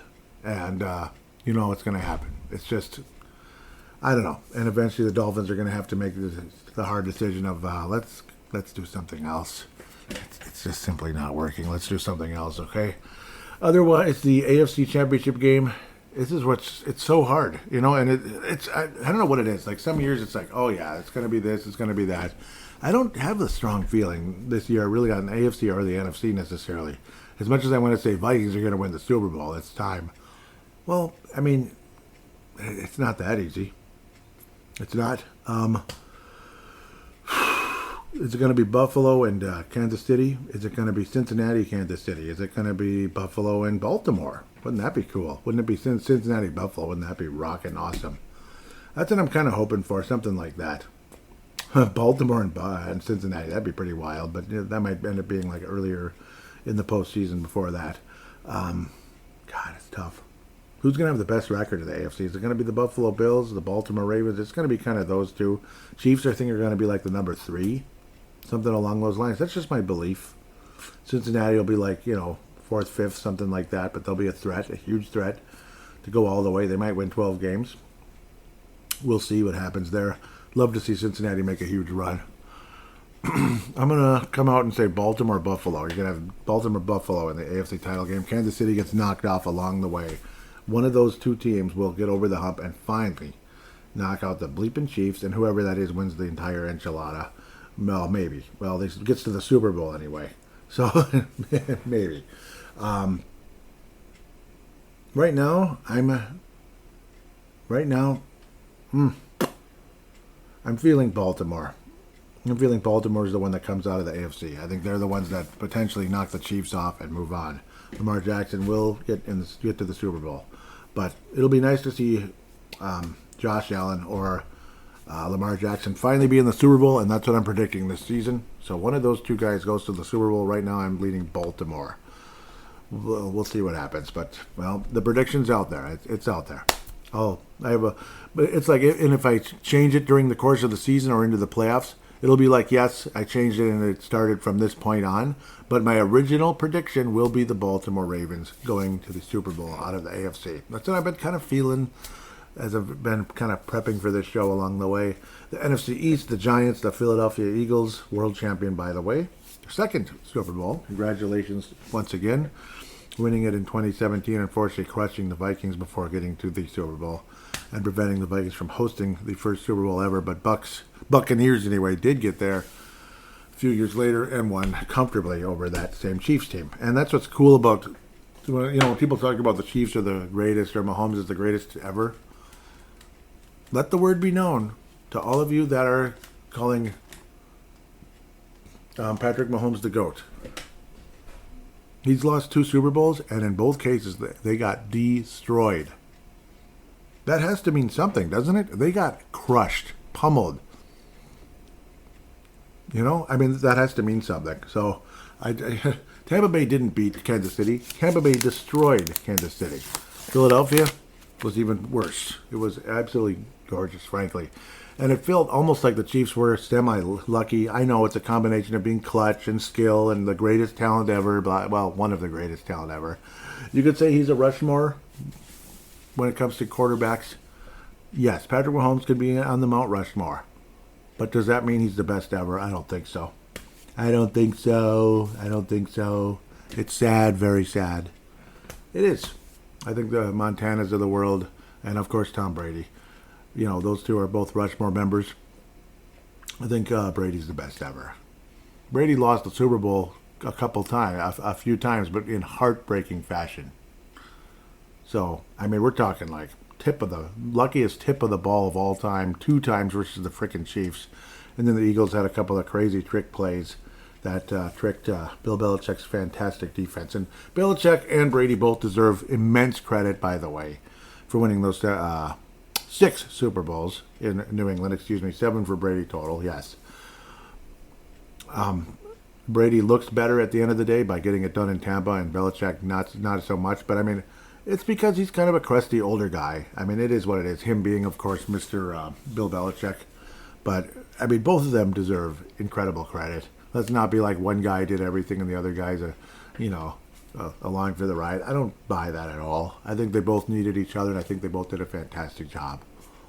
And it's not even like needed each other. They both made each other better. They both were the best ever. They both made it better. Okay, so yes, Brady, Belichick are the GOATs. Okay, Hate me all you want. Where am I going with this? I think the Washington Redskins are, oh boy, Washington Commanders. We'll see. Maybe they will be the Redskins again. Who knows? There's all kinds of conversation about that. And when it's embedded in you for, 30 years of watching football or so, starting off with the 1987 NFC title game, unfortunately. Well, 1987 season, but January 88. Yeah, terrible thing happened. Yeah, Vikings lost in heartbreaking fashion to the Washington Redskins. It's one of those. It's a name that's kind of stuck with you. Just like I keep saying, San Diego Chargers. I'm not trying to offend or annoy anybody, and frankly, I don't find the name as offensive as other people do. Especially when you find out the word Redskins meant paint, not people's skin color. Paint.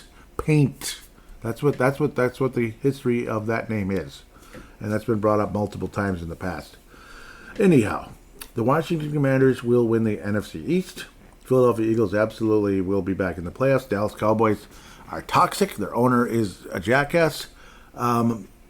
Just like the Pohlads here in the Twin Cities, Minnesota Twins, of course, if you've ever heard of them. They actually have won 2 championships. Do you believe that? Anybody that's maybe too young or whatever, or doesn't pay attention to Minnesota sports enough, but maybe you're coming from afar and you love Minnesota Vikings, but you couldn't care less about the Twins. Yeah, they've actually won 2 championships, which is hard to believe, considering the Pohlads and what they are. Things have gotten more and more toxic the last few years, especially with Joe Pohlad saying some of the stupidest things you could ever imagine. Like, I don't know, we're going to, it's been an amazing ride. We finally won our first playoff series or playoff game in like 20 years, and we're going to cut payroll. I mean, oh, thanks, buddy. So just stupid things like that. Then you have Jerry Jones being the biggest idiot in the NFL, basically. Replacing, the late Al Davis, basically, who obviously had success way back in the 70s and early 80s with the Los Angeles Raiders for a minute when they were Los Angeles in the 80s for most of the 80s and into the 90s for a bit. But yeah, Oakland Raiders / Vegas Raiders. Yeah. Then you got weird, basically, and same thing with Jerry Jones. Whatever. Cowboys do not make the playoffs. It's a toxic environment, and whatever. So Washington wins the division. Philadelphia gets a wild card with a strong 11-12 win type of season. Washington wins 13. They're a threat. And this could go the opposite direction. I reserve the right to say that, I guess, but I'm just saying it now. This could go the opposite direction where Washington wins 11 or 12 and Philadelphia wins 13 again. Yeah, we're not going to go to the NFC North just yet, but Washington for sure makes the playoffs. Eagles are in as well. That's 2 playoff teams. NFC South, Tampa Bay Schmucks, New Orleans Saints. Everybody thinks they're going to be the worst team in the league. I don't know. Are they? Atlanta, I think things are kind of, I wouldn't call it toxic, but kind of weird. Obviously, the Kirk Cousins situation. He's the most expensive backup in NFL history. I'm not sure what the hell they're doing, really. I don't think they did either. Carolina Panthers obviously have, the up-and-coming number 1 pick. Obviously, he got off to a slower start than C.J. Stroud for sure, but started to, make a little ground last year. That'd be Bryce Young and stuff. Obviously, veteran Adam Thielen helped them last year.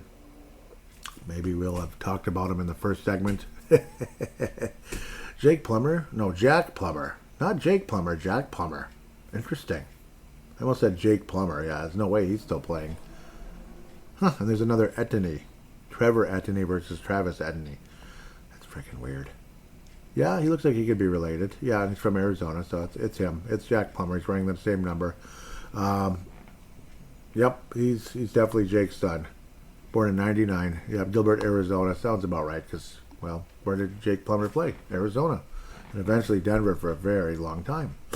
Anyhow, off the topic, because you don't really talk about Jack Plummer. He was a undrafted free agent, a lot like a guy named Brett Ripien, whose father won the Super Bowl in the Metrodome years ago with the Washington Redskins. That's what they were called. They beat the Bills pretty bad in that game. Brett Ripien won the Super Bowl in the Metrodome. Mark Ripien won the Super Bowl with the Washington Redskin Commanders football team. Yeah, they did. Carolina's not making the playoffs. But they'll be better. They'll be a threat, but they are not making the playoffs. Tampa Bay makes the playoffs for sure. Atlanta threatens, but I don't think they make it. New Orleans and Carolina are out. Maybe New Orleans is the worst team in the league. I don't know. Like, whatever. I don't really feel like... I don't hate the Saints anymore. You know, Sean Payton's long gone. Drew Brees is long gone. I'm not really a big fan of Kamara. I think he's annoying. But he's been... You know, he stomped on the Vikings forever. I don't know. I don't know. Something about him bugs me anyway, but whatever. Good for him, I guess. I don't like the way he likes to rub stuff in our face. Like, great, dude, you know. But whatever. He's got to be getting up there in years, too, by now. But Tampa Bay wins the division again, so yay. Baker Mayfield's been pretty good. Obviously, they're a team that's had some success, and I think they're well coached and well ran. I like their coach. I do. Todd Bowles. I like him. I'm a fan. NFC West. I have no idea. Stafford's got the injured shoulder issue, or is it the back, or whatever. He's got all kinds of issues. He's had injury problems pretty much for a while, and he's old and stuff. I don't know. Seattle, well, they have a guy named Sam Darnold. They probably should be a playoff team unless Darnold completely tanks. Arizona, I have no confidence in Kyler Murray. The skill's there, but he's not consistent enough. I have no confidence in Kyler Murray. Sorry. No confidence. 0. I just don't. Jacoby Brissett, maybe he can help. He's obviously a very intelligent veteran. And crazy, he's only 4 years older than Kyler Murray. He's already 28. So if I'm the Arizona Cardinals management or fan base, it's like, I want to go in a different direction, obviously, because I don't think they're going to make the playoffs. I think they can do better at the quarterback position long term than Kyler Murray. I'm sorry, they're not going to. I have no faith in him. Darnold, we'll see. I think. So where are we going here? Well, we still got to do the NFC North. There's 2 or 3 teams, probably 3 teams that are making the playoffs there. So I think Seattle, San Francisco are going to the playoffs. I like Brock Purdy. I think the 49ers recover a bit. They've made a couple of interesting moves in the offseason. Brock Purdy can play. Mac Jones is a nice backup. Purdy, hopefully he can stay healthy. McCaffrey's been off injured way too much. Robinson Jr. is okay. Obviously, they lost Jordan Mason to the Minnesota Vikings. Brandon Ayuk is coming back from a ACL, MCL, isn't he? I think he's still hurt. Isn't he? I mean, it happened. Yeah, he's on the pup. ACL, MCL. So I'm not sure exactly when he's returning. I can't imagine it's going to be like tomorrow or anything, but he's still on the pup at the moment, and that was very disappointing. Nice player. He's not like a superstar, but he's good. Juwan Jennings, wasn't there some kind of contract dispute, but they eventually came around with that. Otherwise, they have Ricky Pershaw, Demarcus Robinson to help out. Even Sky Moore, they recently acquired in a trade. And understandably, obviously, Ayuk is still recovering. Sky Moore was a Kansas City Chiefs second-round pick, and he's had a couple moments. He's one of those shorter speed kind of guys, one of those kind of slot receivers, but I don't know. Not a whole lot of sample size yet. He's had, 21 catches, 22 catches, only 6 games in 2024, so I'm not too disappointed about the Vikings not acquiring Sky Moore. Necessarily. He's not like a veteran either, but I mean, I don't know. I don't know. It's kind of similar to the poor guy that got injured for the Vikings recently, so that was really sad, actually. Terrible news, of course, out for the year with they never even said what the injury was. It's just like, oh, you got a knee injury, he's out for the year. It's kind of like hockey almost. Like it was a body injury. He got hurt. Well, I mean, what are they going to do? It's not going to play the whole dang year anyway. What the people are going to say? Let's hit him in the knee. I sure hope people don't hit players in the knee. I mean, that's a vulnerable spot no matter what, you know, unless you enjoy getting your head bashed in by somebody's kneecap. I suppose that could be counterproductive at the end of the day. But the Seahawks, of course, Sam Darnold, if he's anything like last year, the Seahawks should be at least a wild card, if not division champions, potentially.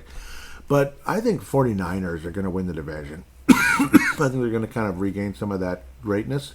Darnold has got a Cooper Kupp who's a bit past his prime. Unfortunately, you got Walker the third at the running back position. Drew Lock, really nice backup quarterback there to work with Sam Darnold, a veteran who's solid. You know, Drew Lock is one of those guys who could have been they're the same age, aren't they? Isn't that weird?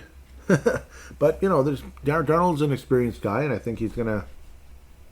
Yeah, he's experienced as well, but Lock has had some moments. He's mostly solid, you know, whereas Darnold could One minute he could show star potential. The next minute he could screw things up. But I really, really, really, really appreciated what Sam Darnold brought the Minnesota Vikings last year. The 35 touchdowns and 12 interceptions. I just hated the way things ended against the Lions and the Rams. Like, the guy got nervous beyond belief. I mean, he even looks nervous in his profile pictures. Just that, he looks kind of scared. It's kind of weird, isn't it? Does he not look kind of scared in his profile picture? Just like, oh bleep, And you could see it. And you could see the coaches trying to calm him down a bit going into that regular season Super Bowl the Vikings played. The first ever regular season Super Bowl, basically. Two teams with the best records in the league in the final game of the season. It was pretty fascinating stuff. But anyhow, I just hated the way it ended. It sucked. It was depressing. Terrible. Absolutely terrible. Of course, the Lions haven't won a single... Do you realize the Lions haven't won a single playoff game since they... who did they knock off? They knocked off somebody along the way. Was it the Bucks? Yeah, they knocked off the Bucks to get to the... Yeah, so they had pretty easy road anyway. Their toughest win a couple years ago was knocking off a very dangerous Rams team in the first round. That was actually really impressive what they did. And then beat the Bucks. It was a very dangerous Rams team, and then beat the Bucks.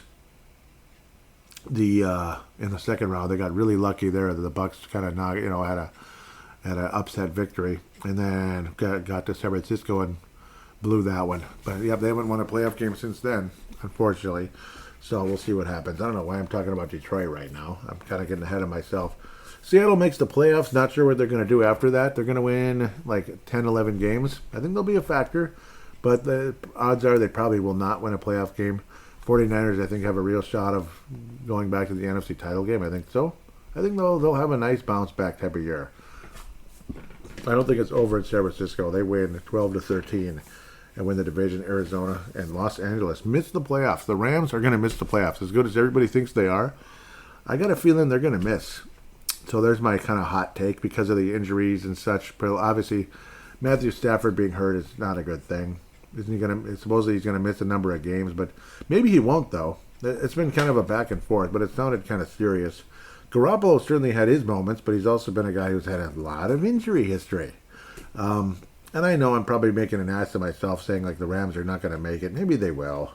They have a really good running back, Puka Nacua, which rolls right off your tongue, is fantastic. Tyler Higbee, really good. Obviously their defense is awesome, even without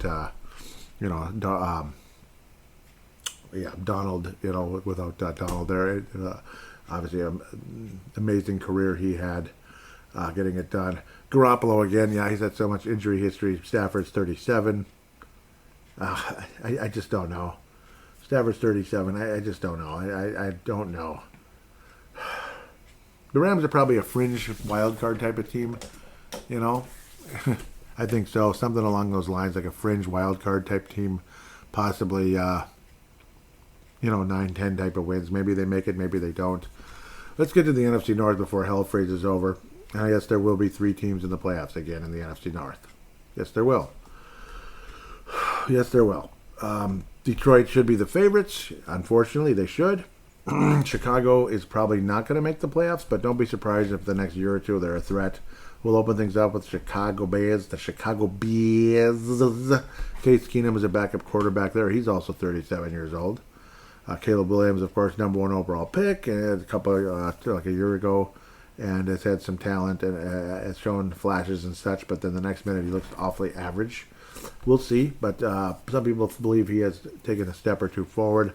DeAndre Swift's a nice speed kind of running back, former Detroit Lion. There's talent there, but we'll see. DJ Moore, yep, obviously he's had some moments. Maurice Alexander, so on and so forth. There's Roma Dunze. There's some nice receivers there, obviously. Defensively, they've definitely had some moments as well. They gave the Vikings a hard time, last season. TJ Edwards, guys like that. Grady Jarrett, Montez Sweat, obviously love what he could do. Odengbo.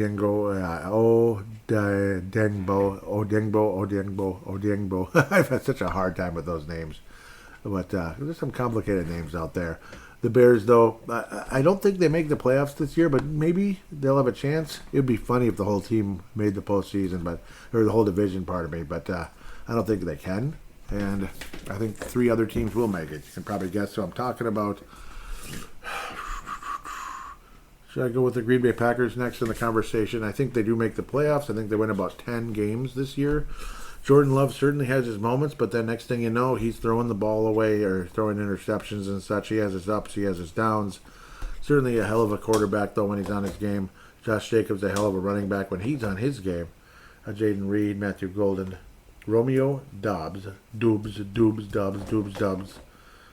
C. Watson. Yeah, so C. Watson, but Mr. Watson there. Tucker Kraft had his moments. Yeah, they're obviously it's an offensive team with some defense at times. Obviously, sometimes the defense is fantastic. Sometimes it isn't. Obviously, the Vikings had a 28-0 lead on this team and blew it, but then survived. And then I had a very close, gutsy win in not the Metrodome, but U.S. Bank Stadium, basically with Mr. Cam. Cam. Yeah, my favorite running back ever. Obviously, I'm a big fan of his, but Cam Akers, I don't know why I'm forgetting his name, pulling a ball off his shoestring. That was nice and helped the Vikings escape and defeat the Packers and clinch a playoff berth at that stage. But Devontae Watt, yeah, Wyatt, not Watt. Sorry, that's stupid. Kenny Clark, yeah. Whew, Rashawn Gary. Yep, I mean, there's talent there, obviously. But I think they win about 10 games. I think they're going to actually win less than last year, but maybe I'm totally wrong here. Maybe I am. I don't know. Malik Willis filled in really nicely when Jordan Love was hurt, and he's banged up at the moment, but he'll probably be back because he's considered questionable. Packers are a wild card team that'll probably not get past the first round, is my guess. Leads you to the Detroit Lions, who are the favorites to win the division, but this purple team just might compete with them for it. When you have a defense built up like this, despite the fact the Vikings have traded away Phillips here, Harrison Phillips, for a couple of 6-round picks, obviously, but that's to kind of have a younger defensive line and acquire some picks and make the team more flexible financially. So it wasn't like the dumbest move ever. Of course, I may have talked about that in segment 1, and I probably did. Jared Goff, of course, 10 years in the league now, former LA Ram, getting them to the Super Bowl and losing. Jahmyr Gibbs is just an absolute threat up the middle. Young is still super young and is just lightning.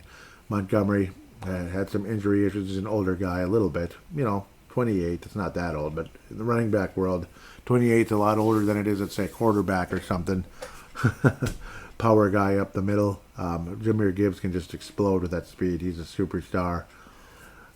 Didn't enjoy that at all last year when that happened in multiple occasions when the Vikings would lose in heartbreaking fashion in the first game, and in devastating butt-kicking fashion in the season wrap-up, season finale. That was just awful. Detroit has had way too many injuries up and down. I mean, like this guy's hurt, that guy's hurt. The offensive line. Yeah, I couldn't believe it. Obviously they lost the star guard this past year to retirement at a pretty young age. I don't know what the heck. He just didn't want to play anymore, basically. Sam Laporta, of course, replaced T.J. Hawkinson, and he's been better, honestly. Hawkinson's been kind of oft injured here in Minnesota, but when healthy, like fully healthy, and in midseason form, he's an awesome tight end with Minnesota, obviously. T.J. Hawkinson. Detroit, again, should be the favorites to win the division. They could be a 13-14 win team again. They might win just 12. I have the Vikings winning 12, which would mean Detroit wins the division again. If we're talking 13 wins, I think that's about that.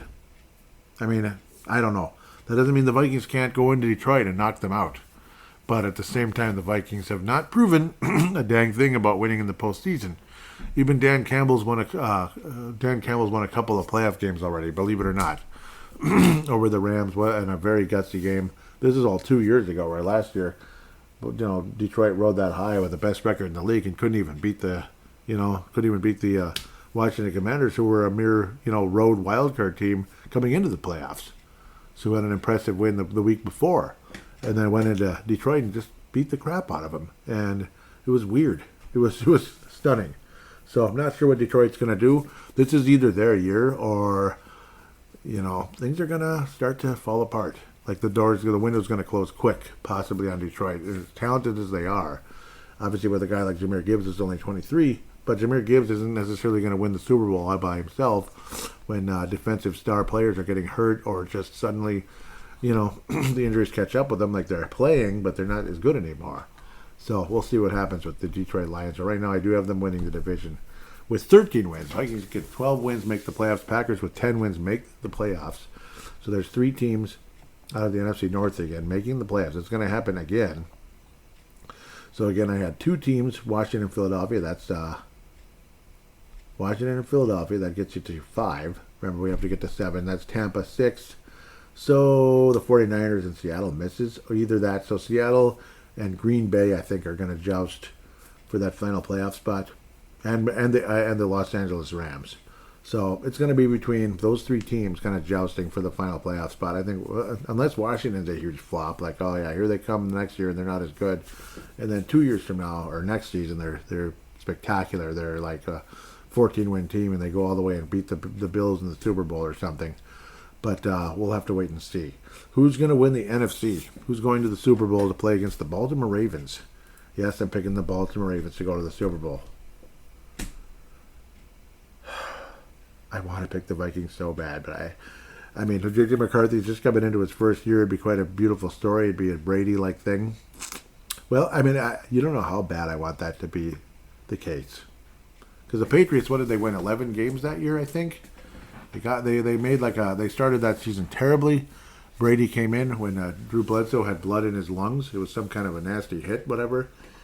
Came in, this backup from Michigan, 6th-round pick. And what happened? The Patriots didn't lose a whole lot of games after that. They made the playoffs, and nobody had them making the playoffs, especially with Bledsoe hurt, and they're 0-2, and they weren't going to make it even with Bledsoe, probably. A lot of people thought.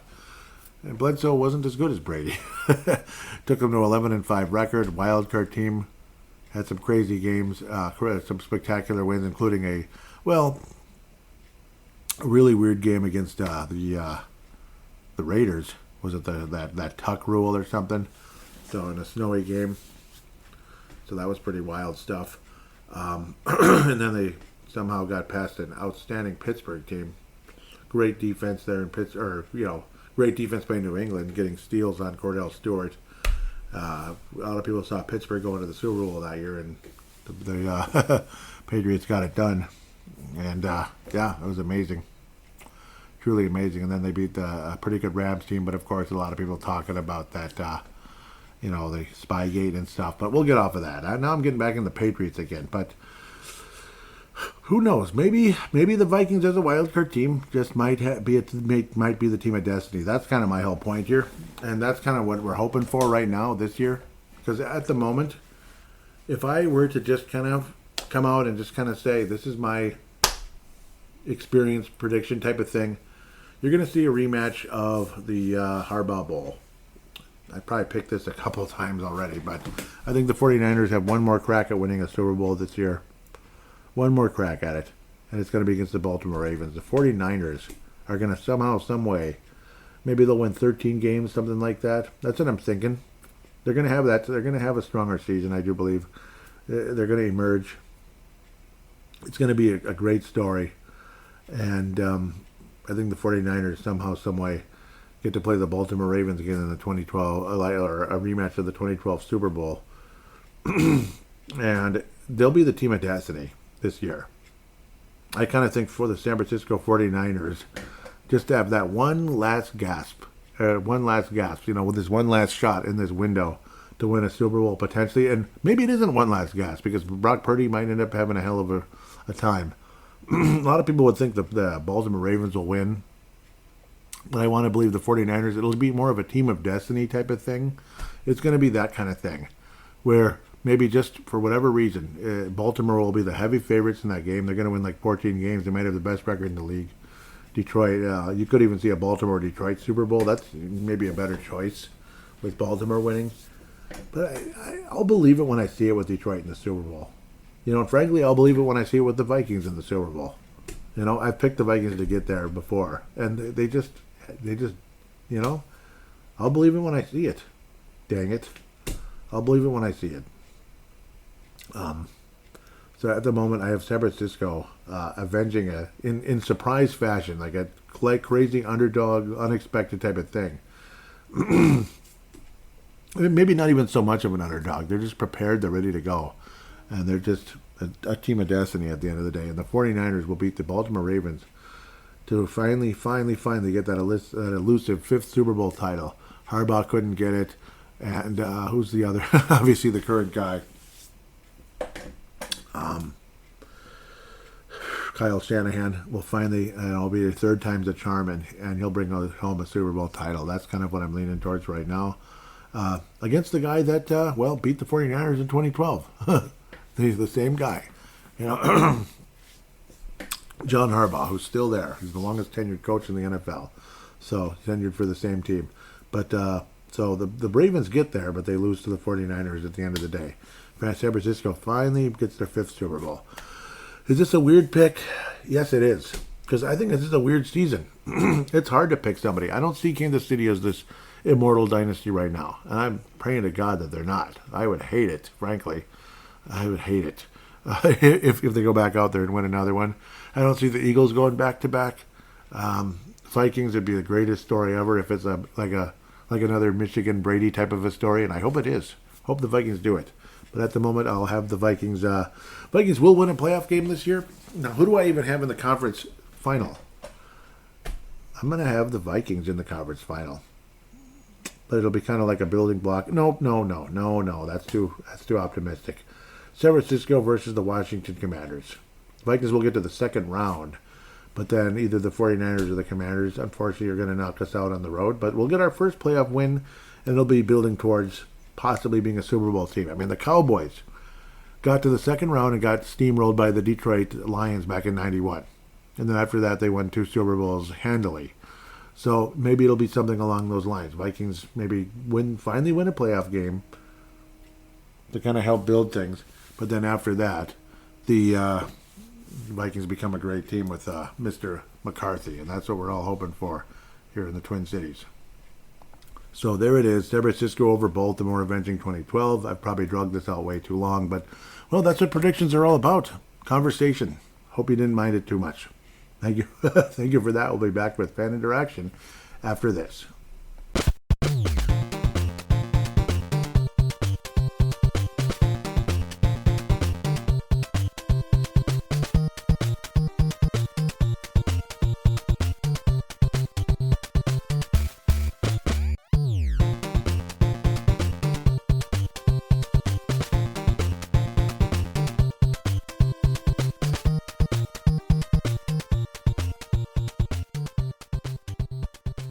And we are back here on Purple Mafia segment number 3, fan interaction segment here of the season preview for 2025. Hope you enjoyed the show to this point. Probably not too much left of it. Facebook, well, you just look up Purple Mafia Show, Minnesota Vikings Show on Facebook, and the link should be in the show description. For Twitter, it is, or Twitter or X, I should say, at Purple Mafia Show. For Instagram, at Purple Mafia Show. For YouTube, at Purple Mafia Show, and for TikTok, at Purple Mafia Show. Notice a trend? So that's the good part. It's all kind of universal, except for Facebook. Thanks, guys. Thanks for kicking me off all that time ago. But anyhow, yes, there's a new TikTok, like I did mention. So that's always fun and exciting. Of course, Instagram, so on and so forth. And, of course, the YouTube page. Let's get that thing going. I did post a few videos. Got some response, not a whole lot of subscribers. Please subscribe if you could, and of course follow the Facebook page. But if we could get more interaction on YouTube and get that thing rolling, I think that would really help the show. That was kind of the point of getting a YouTube for Purple Mafia out there, to kind of give the show a shot on the arm. It feels like it's been stagnant for a while, and let me tell you, I think this show has been shadow banned. I really think this show has been shadow banned. Like evidence would tell you it has. Like, it doesn't make any sense. It's like the show's been basically hitting a wall forever. So if we can work our way around that, that'd be wonderful. Anyhow, or like just to get a YouTube following, that would be huge.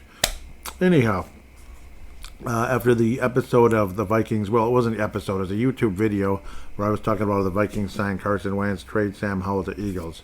as previously I had made a video just a few days earlier saying Sam Howell isn't the answer as Vikings QB2. No response there, but on the Carson Wentz one, Mark Carlson responding out of Iowa. This is on Facebook, okay? So we'll get to YouTube second in this case. We'll get to Facebook now first this time around.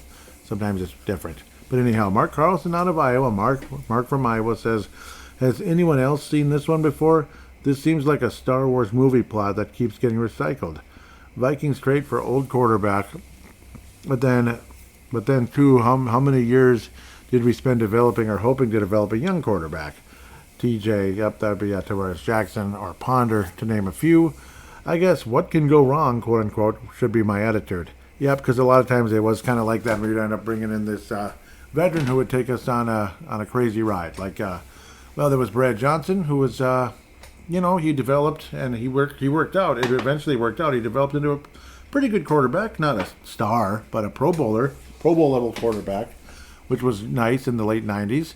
And then he got hurt. What did he, break his ankle, if I remember correctly? Yes. Broke his ankle. Randall Cunningham comes in. His first pass was And obviously he had a nice little run the year before where Brad Johnson similarly had issues. What was it, like a shoulder and neck combination? Where that was a little scary. He could barely hang on to the ball. It was kind of funky. He had a really weird game in which the Vikings lost, got blown to bits. I forget if it was against the Packers, I think, in the season finale. No, not the season finale, but late in the year. It was a Super Bowl game, basically in the fantasy world, but it was one of the late season games. And then Cunningham took over and was pretty good. He actually led us to a rare playoff victory at the time. We're talking really, really, really, really rare. It was our first playoff victory in the whole 90s, where it was the Miracle at the Meadowlands or something like that against the New York Giants. And we finally won a playoff game under Dennis Green. And then the next year, similarly, obviously Cunningham takes over again with the Brad Johnson injury, and Cunningham explodes and has an MVP type of a year. Takes the Vikings to 15-1. Fumbles at the fumbles right before halftime when the Vikings had a decent multi-score lead, and everything went slowly downhill from there. It was a slow death, a very slow death for us all. Depressing, very. But anyhow, we got to the NFC title game. Woohoo! Years later, Brett Favre takes over because the two quarterbacks of the future or present or whatever, Tavares Jackson was disappointing. Tavares Jackson was pretty disappointing. Sage Rosenfeld just didn't look like a starter at all, and they're like, okay, what are we going to do? Brett Favre's been kind of semi-flirting with us. We've been kind of semi-flirting with him. Let's see if we can get this done. The Vikings did end up getting Brett Favre. It was very exciting. And the Vikings went on a ride that should have been a Super Bowl championship. There's no doubt about it. I think a lot of us would agree. And, of course, I bring this up almost every show, it seems like. Vikings probably should have won the Super Bowl in 2009, but they didn't. They just didn't. But it was a veteran again, 40-year-old player. 2017. 2017. A year earlier, Teddy Bridgewater had the catastrophic knee injury that is almost unexplainable how much was damaged in that knee. It's insane. And then Sam Bradford takes over. It's an okay season. He was a decent acquisition. He was kind of a semi-veteran. But then again, the next year, it's like, okay, Sam Bradford's the quarterback now because Teddy Bridgewater is still recovering and so on and so forth. Who knows? Maybe he'll come back. Maybe we'll just move on from Teddy in the offseason, but we'll all just have to find out. Case Keenum's this second or third stringer. He's second stringer for now. Maybe Teddy becomes the number 2 stringer. We'll see.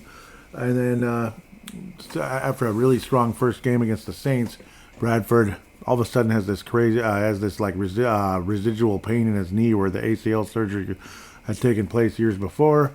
And it's just I can't do it, guys. I'm sorry. And then Case Keenum comes in, was pretty lousy. And then after that, Case Keenum blew up and became fantastic. And the Vikings went to the NFC Championship game again. And of course, the Cinderella, the the beautiful carriage turned into a pumpkin again, and that was depressing. And the Vikings lost. Yeah, to the Eagles, big time. And so it was another veteran type of thing. Because I talked about the whole, Baltimore Ravens earlier in the show thing in the first segment. So here I go down memory lane again. But it was kind of like that with veterans going on a run, so who knows? That's kind of what it's been. Like Warren Moon taking over. because Jim McMahon, we just couldn't figure out anything. It seemed like the Vikings were always looking for a veteran to do this and to do that. Just like Herschel Walker, he was a veteran player to come in and help, and make that big swing. Hey, we're going to the Super Bowl, and we didn't. Warren Moon, we're going to the Super Bowl, and, well, we didn't get past the first round. Either year, even though he was amazing in 95, him being Warren Moon. But, Vikings, the rest of the team, the defense couldn't stop their mother and all of that. That was ridiculous. I think it was if I remember correctly, just the entire defense was disappointing beyond belief. And then by 96, we couldn't stop anybody in terms of like running game, where the secondary looked promising. And then at the end of the year in the playoff game where the Vikings were getting pummeled by the Cowboys, Orlando Thomas tears his ACL and was never the same. God, he was good before that. After that, it's like Orlando Thomas was the brunt of jokes pretty much. He was horse bleep. But anyhow, there we go. Thank you for taking me down memory lane, Mark. I got going probably too long there. And I apologize if I got a little bit too long there. I apologize. Yes, Micah Parsons on the bleeping Packers. I know, it's annoying. It sucks. To Twitter we go, or to X. I keep calling it Twitter. We're going way back to the beginning of August, where there was, the NFL had officially suspended Jordan Addison. And Tanae Brown out of New Zealand says, great talent, really needs to grow up at some stage, though. And I hope so, because the chemistry with J.J. McCarthy looks amazing. Pretty nice draft pick, to be quite honest. It was actually Kwesi's, probably his, at the time, it was the best draft pick he'd ever made. Hopefully McCarthy ends up being even better, but we'll see. Dave Hickey out of Iowa says, preseason game number 1 in the books. A nice win, even though they left several points on the field. Yeah, and that was kind of the story of the preseason, to be honest. JJ made some plays, that'd be McCarthy, but missed on several passes and was bailed out by the receivers on some nice catches. So there was a bit of that, yes. It was kind of a fun game. The next two were pretty boring. Dave Hickey continues. This is a Dave Hickey lightning round, you could call it. He continues. Dave does with, I'm glad it was only 3 games, and Addison, about the hell Addison suspension, kept his nose clean this offseason. He's super talented, but kind of a bonehead. Yep. Next, he's straight up bad. Yeah, that would be Mr. Sam Howell. 1 for 7 for 15 yards and a terrible interception. Yeah, it was dumb. It starts with the R, ends with a D. It was kind of like that. It was bad. It was a really dumb looking throw. Next, what was I talking about that got Dave going there? I was saying Howell looked a lot like Nick Mullins on that throw, maybe worse. He threw the ball into 3 defenders. Yeah, he threw the ball into 3 defenders, and I mentioned that in the video. And if you want to check out the videos on YouTube, please do. Purple Mafia Show, YouTube, please. Come on, guys. Come on. Video. Purple Mafia. Purple Mafia Show on YouTube. Subscribe. Please subscribe. Let's get that thing moving a little bit. It's tough, I know. It's tough to get things going. Like, the algorithm is, like, not friendly to new YouTubes. Should have got the darn thing going about 10, 15 years ago, but I didn't. Oh, man. A young player named Ward on the California Angels literally had his forehead going to the wall while trying to make a catch. Yikes. Well, he cracked his head open or something. Sorry, that was very distracting and disappointing, or scary. So, Dave Hickey on that wonderful Howell here says 2 turnovers on defense, giving up 10-plus yards on 3rd and 10. Yeah, that was the defense was disappointing at times, too. The secondary's not that good either. And we traded away Mekhi Blackman for a 6th-round pick. I don't even know if I talked about that. We traded him away for a 6th-round pick. Now, when the secondary is as thin and scary as it is, why are you giving up on a young guy because he's kind of not looking so great? I don't know. I don't know about that trade. Like, that's literally giving up on him. A 6th-round pick? 6th-round pick for Mekhi Blackman, who was, a 3rd, right? So, that's, I don't know. That's kind of weird. Like, a lot of the moves Kwesi's made have been pretty good. The draft picks improved after 2022. One of the worst drafts you could ever have in the history of a general manager. Taking a Lewis Steen, it's like, who the hell is that? He's like, whatever. He's not being seen anywhere. And pretty much the rest of that draft was disappointing too. Anyhow, let's repeat what Dave Hickey said, because I keep interrupting him. I'm sorry, Dave. 2 turnovers on defense, giving up a touchdown. Yeah, it was just bad. Yep, touchdowns on defense, giving up 10-plus yards in 3rd and 10. or more, at least 2 times. Pathetic. I can't believe how bad they look. Yeah, the defense was a little bit, unappealing in the preseason. It kind of was. Kind of was. It was not a fun game. He was saying, yeah, this is that second game. Was it against the Patriots? It was horse bleep. Dave says, still pathetic. I haven't seen anything positive in this game at all. Yeah, that was an awful game. And a friend from work was there, and I can imagine they didn't enjoy it that much. But they said it was fun, I guess, just being there. They like to go to games all the time. But, okay, I'll stop what I'm thinking here. I was saying that game was unwatchable. Yuck City. Okay, I think preseason games are probably not the best thing to invest in. But that's up to you. It's up to you what you do. And if you're... You know what? Thanks for being a very loyal fan. I'm sure they really appreciate you, and believe me, they do. Well, at least the Vikings got a 6th-round pick. Again, another 6th-round pick. In this case, this was actually before the Mekhi Blackman trade.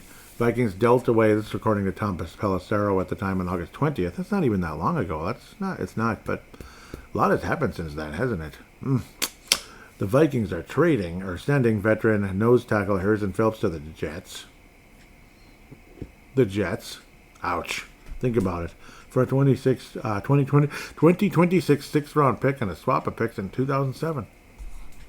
Per sources, I think it was another 6th, 7th round. It was really late in the draft. Harrison Phillips hadn't looked so good, and we have like a nice future with some of these younger guys, which is encouraging, but I don't know. It's kind of weird. That felt like a weird trade, too. Like, it's just like, if you want him, you got him, Toyota. Like, what you want is what you get at the Vikings today. I guess. Tanae quoted it, saying that'd be Tanae from New Zealand, of course, who is one of the coolest people on the planet. I am at a stage with the Wolves and Vikings where I don't even have opinions on what the front office is doing. Yup. And just have 100% faith they know more than me, LOL. Seeing lots of people upset about it. Thoughts. And yeah, it's just... you can just read what Tanae's saying and hear the way I'm reading it.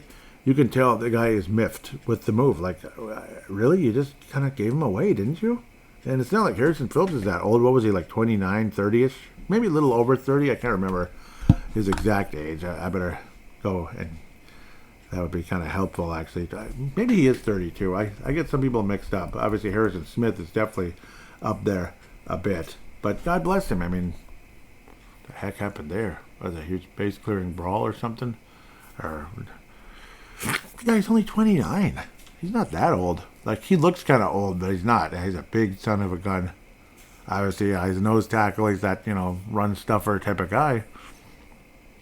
I thought our run defense looked like bleep, like in the preseason. Well, he's on the Jets now, though. Bugga. Yep, and we gave up, what did we get, like a couple of 6th-rounders potentially for him? Awesome. So, yes, as today, I'm a little miffed with it, too. That's kind of my thoughts. Like, not pissed off, but, like, kind of miffed. Like, okay, I guess. I guess you know what you're doing. Yep, now we're accumulating late-round picks. It's starting to sound like Rick Spielman a little bit, but I suppose using some of those late-round picks, you can acquire other players to help, I suppose. So, at the end of the day, it might be, like Phillips for this guy versus Phillips for picks. That's the one semi-positive here. Kind of like what helped the Vikings acquire Adam Thielen. So that's kind of part of it, I do believe. Yeah, like I think this kind of helped lead to Adam Thielen, who unfortunately is 6 years older than Harrison Phillips. And, of course, the guy I want so badly, KJ Osborne, 7 years older than KJ Osborne. So with at the time I'm recording this final segment here at the end of this show, KJ Osborne is still a free agent, which, I don't know, that kind of missed me too. It's kind of weird. But Vikings, yep, they did that pick swap type of deal. And Thielen took a $2 million pay cut to come to the Minnesota Vikings. Yes, Adam Thielen is back with the Minnesota Vikings. I did tweet out just randomly last night when I was recording I believe I was recording the first segment, yep, because kind of working heavy on it here, whereas the second segment was recorded first. Yep, so that's why there was no Micah Parsons conversation in the second segment. Yeah, of course, some people making fun of me, unfortunately, so thanks, guys. They probably don't follow the page or listen to the show either, but that's okay. I was saying the Vikings need to sign KJ Osborne. There's no reason not to, honestly. And Dino says, can he play corner? That's okay. That's not a mean comment, really. I kind of feel you. I'll follow you and see what happens. If you follow back, that'd be wonderful. Odds are he doesn't listen to the show. Blue Sky Flooring says he was before and not any good now. I guess. I mean, Blue Sky Flooring, huh? Well, hopefully he doesn't mean the other. I don't know. I like KJ Osborne. I don't think he was I thought he was pretty clutch. I understand he wasn't like a star. He wasn't, and he wasn't Jordan Addison level. I get that, but I mean, he was a pretty decent third receiver. I don't think he was that bad with the Vikings. His last season here wasn't so great, but it wasn't that bad. I don't know. Like, I guess a lot of people we just don't see eye to eye on certain players. Like Jarius Wright, I just loved him. I love those third receivers, that can really be a factor. It can help you win games. Like Jarius Wright, and then KJ Osborne kind of took over that role and wore the same stinking number 17. Just love both of those guys, and seeing them go hurts. Honestly, like Jarius Wright leaving that just stung. I believe he went to Carolina, and then of course KJ went to the New England Patriots. Yep, I never felt the same about Cordero Patterson, but maybe at the very beginning, and then it seemed like a lot of the shine kind of wore off after a couple of years. It was just like, okay, when is he going to take the next? He's not going to take the next step, is he? He's just not. It's just not. It's never going to happen. It's whatever. BS. Any comments in Instagram? Purple Mafia Show for Instagram. Please follow that if you could. Please follow that. Interact. I've been posting some of the videos there as well to try to generate some momo or momentum is the other word. Not one stinking comment. Bummer. There might actually be comments in the YouTube section, but it wasn't too much. Half the time it's just people making fun of me or something. Making fun of me. It hurts. A little bit. Yeah, a little bit sometimes. I'm just teasing. Mostly just kind of likes and such, and I appreciate the likes. I really actually do, if you can believe it. I'm going to see if there's a couple comments or two on YouTube. There probably is, if I remember correctly, but it's nothing too much. It's not like a ton of them. It's not like, wow. Apologize for the delay here. I didn't have it up because I suck. YouTube Studio, of course, it's on Joey's Weather Spy. Yeah, give that a follow if you feel like it. It's weather stuff, because I am a weather nerd, if you don't mind me saying so. Okay, got the Purple Mafia Show up. There is a comment on the Carson Wentz one. Good. That might be Mark also on the YouTube. It's Mystic Oracle. But I think this is not, I don't know what this is. Mystic Oracle says, I'm getting strong, quote-unquote, traveling medical sales representative at an extended stay hotel vibes. So is that me or Carson Wentz? Because this was the Carson Wentz video. Traveling medical sales representative at an extended... Okay, so basically you think I suck and I don't know I'm just selling Carson Wentz like he's so great. Whatever. Whatever, dude. God. People are just... I don't know. It would be nice if people could have a conversation without some smart-ass, arrogant, sarcastic comment. I just feel like the whole planet is covered in sarcasm these days. Like if you don't know somebody, you just want to be a jerk. Like, grow up, you little prick. That'd be my response. In all honesty, seriously, like, just make a statement without the smart ass, BS. It's tiring. It's dumb. Seriously, that's my response to that. Anyhow, I think that's the end of fan interaction. And unfortunately, when you get on YouTube, I think you're opening yourself up to sarcastic BS. But it's like the only... So if you like the show and you want to say something, I don't know, like less sarcastic, please comment on the page or comment on the videos and crush the like button rather than saying Joey's just like some idiot salesperson or something. Gee, thanks. I really appreciate that. That's really making me feel like I'm not wasting my time here. You know what I mean? I've been doing this for longer than anybody, basically, currently. So, I'm not planning on going away, but if I go away, I go away, I guess. You never know. But I don't know. I might take the common man approach where they'd have to take my cold rigor mortis lips off the microphone. Meaning, yeah, I'm not going anywhere. Basically. With all of that said, thank you so much for listening to the show. Hopefully the Minnesota Vikings end up getting to an NFC title game and actually winning it this time and ending our heartbreak. Wouldn't that be amazing? Or at least within the next 2 to 3 years here in the J.J. McCarthy era.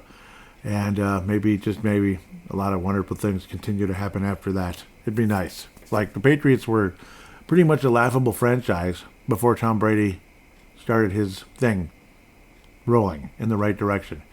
And now the Patriots are a franchise with 6 Super Bowl championships. So wouldn't it be nice if the Vikings suddenly became a franchise with 2, 3, 4 Super Bowls? Wouldn't that be amazing? So hopefully that's a possibility coming up in the not too distant future. That's what we're hoping for around here. We want to win, like as they say on Score North, we want to win the Super Bowl before we die. We want the Vikings to win the Super Bowl before they die. And I agree with that 1,000,000%. With all of that said, thank you so much for listening. If you'd like to send in an audio submission, simply open up your smart device. There's a free voice recording app on every smart device there is. Apple, Google, whatever, Android it's called, which is technically Google, I suppose. You open up the free voice recording app, press record, start talking like a podcast or voicemail or whatever, and then when you're done, stop, save, and send it to paladinolive@yahoo.com, or another option, paladinolive@gmail.com. So if for whatever reason yahoo.com isn't working, gmail.com is a secondary option. Might even become the main one at some time. But if you send it there, that would then convert it into an MP3 file thanks to cloudconvert.com. As they ended up being better than Zumzar. Cloudconvert.com is wonderful, so giving them a free plug to get that from that M4A, which is typically what files are coming from phones. And you can, and then I can be brought into Audacity and turned into an MP3, which is what a lot of us are actually listening to when we listen to podcasts. Thank you again so much. 5-star rating on Apple Podcasts, Spotify, or any other app out there that does that. Crush the like button. Please subscribe on YouTube. Please subscribe on YouTube. Follow the Facebook page, the X, and the Instagram. Follow. And the TikTok. TikTok is Purple Mafia now. Purple Mafia Show. With all of that said, thanks again for listening. And this time I mean it. Take care, God bless, and Skol Vikings.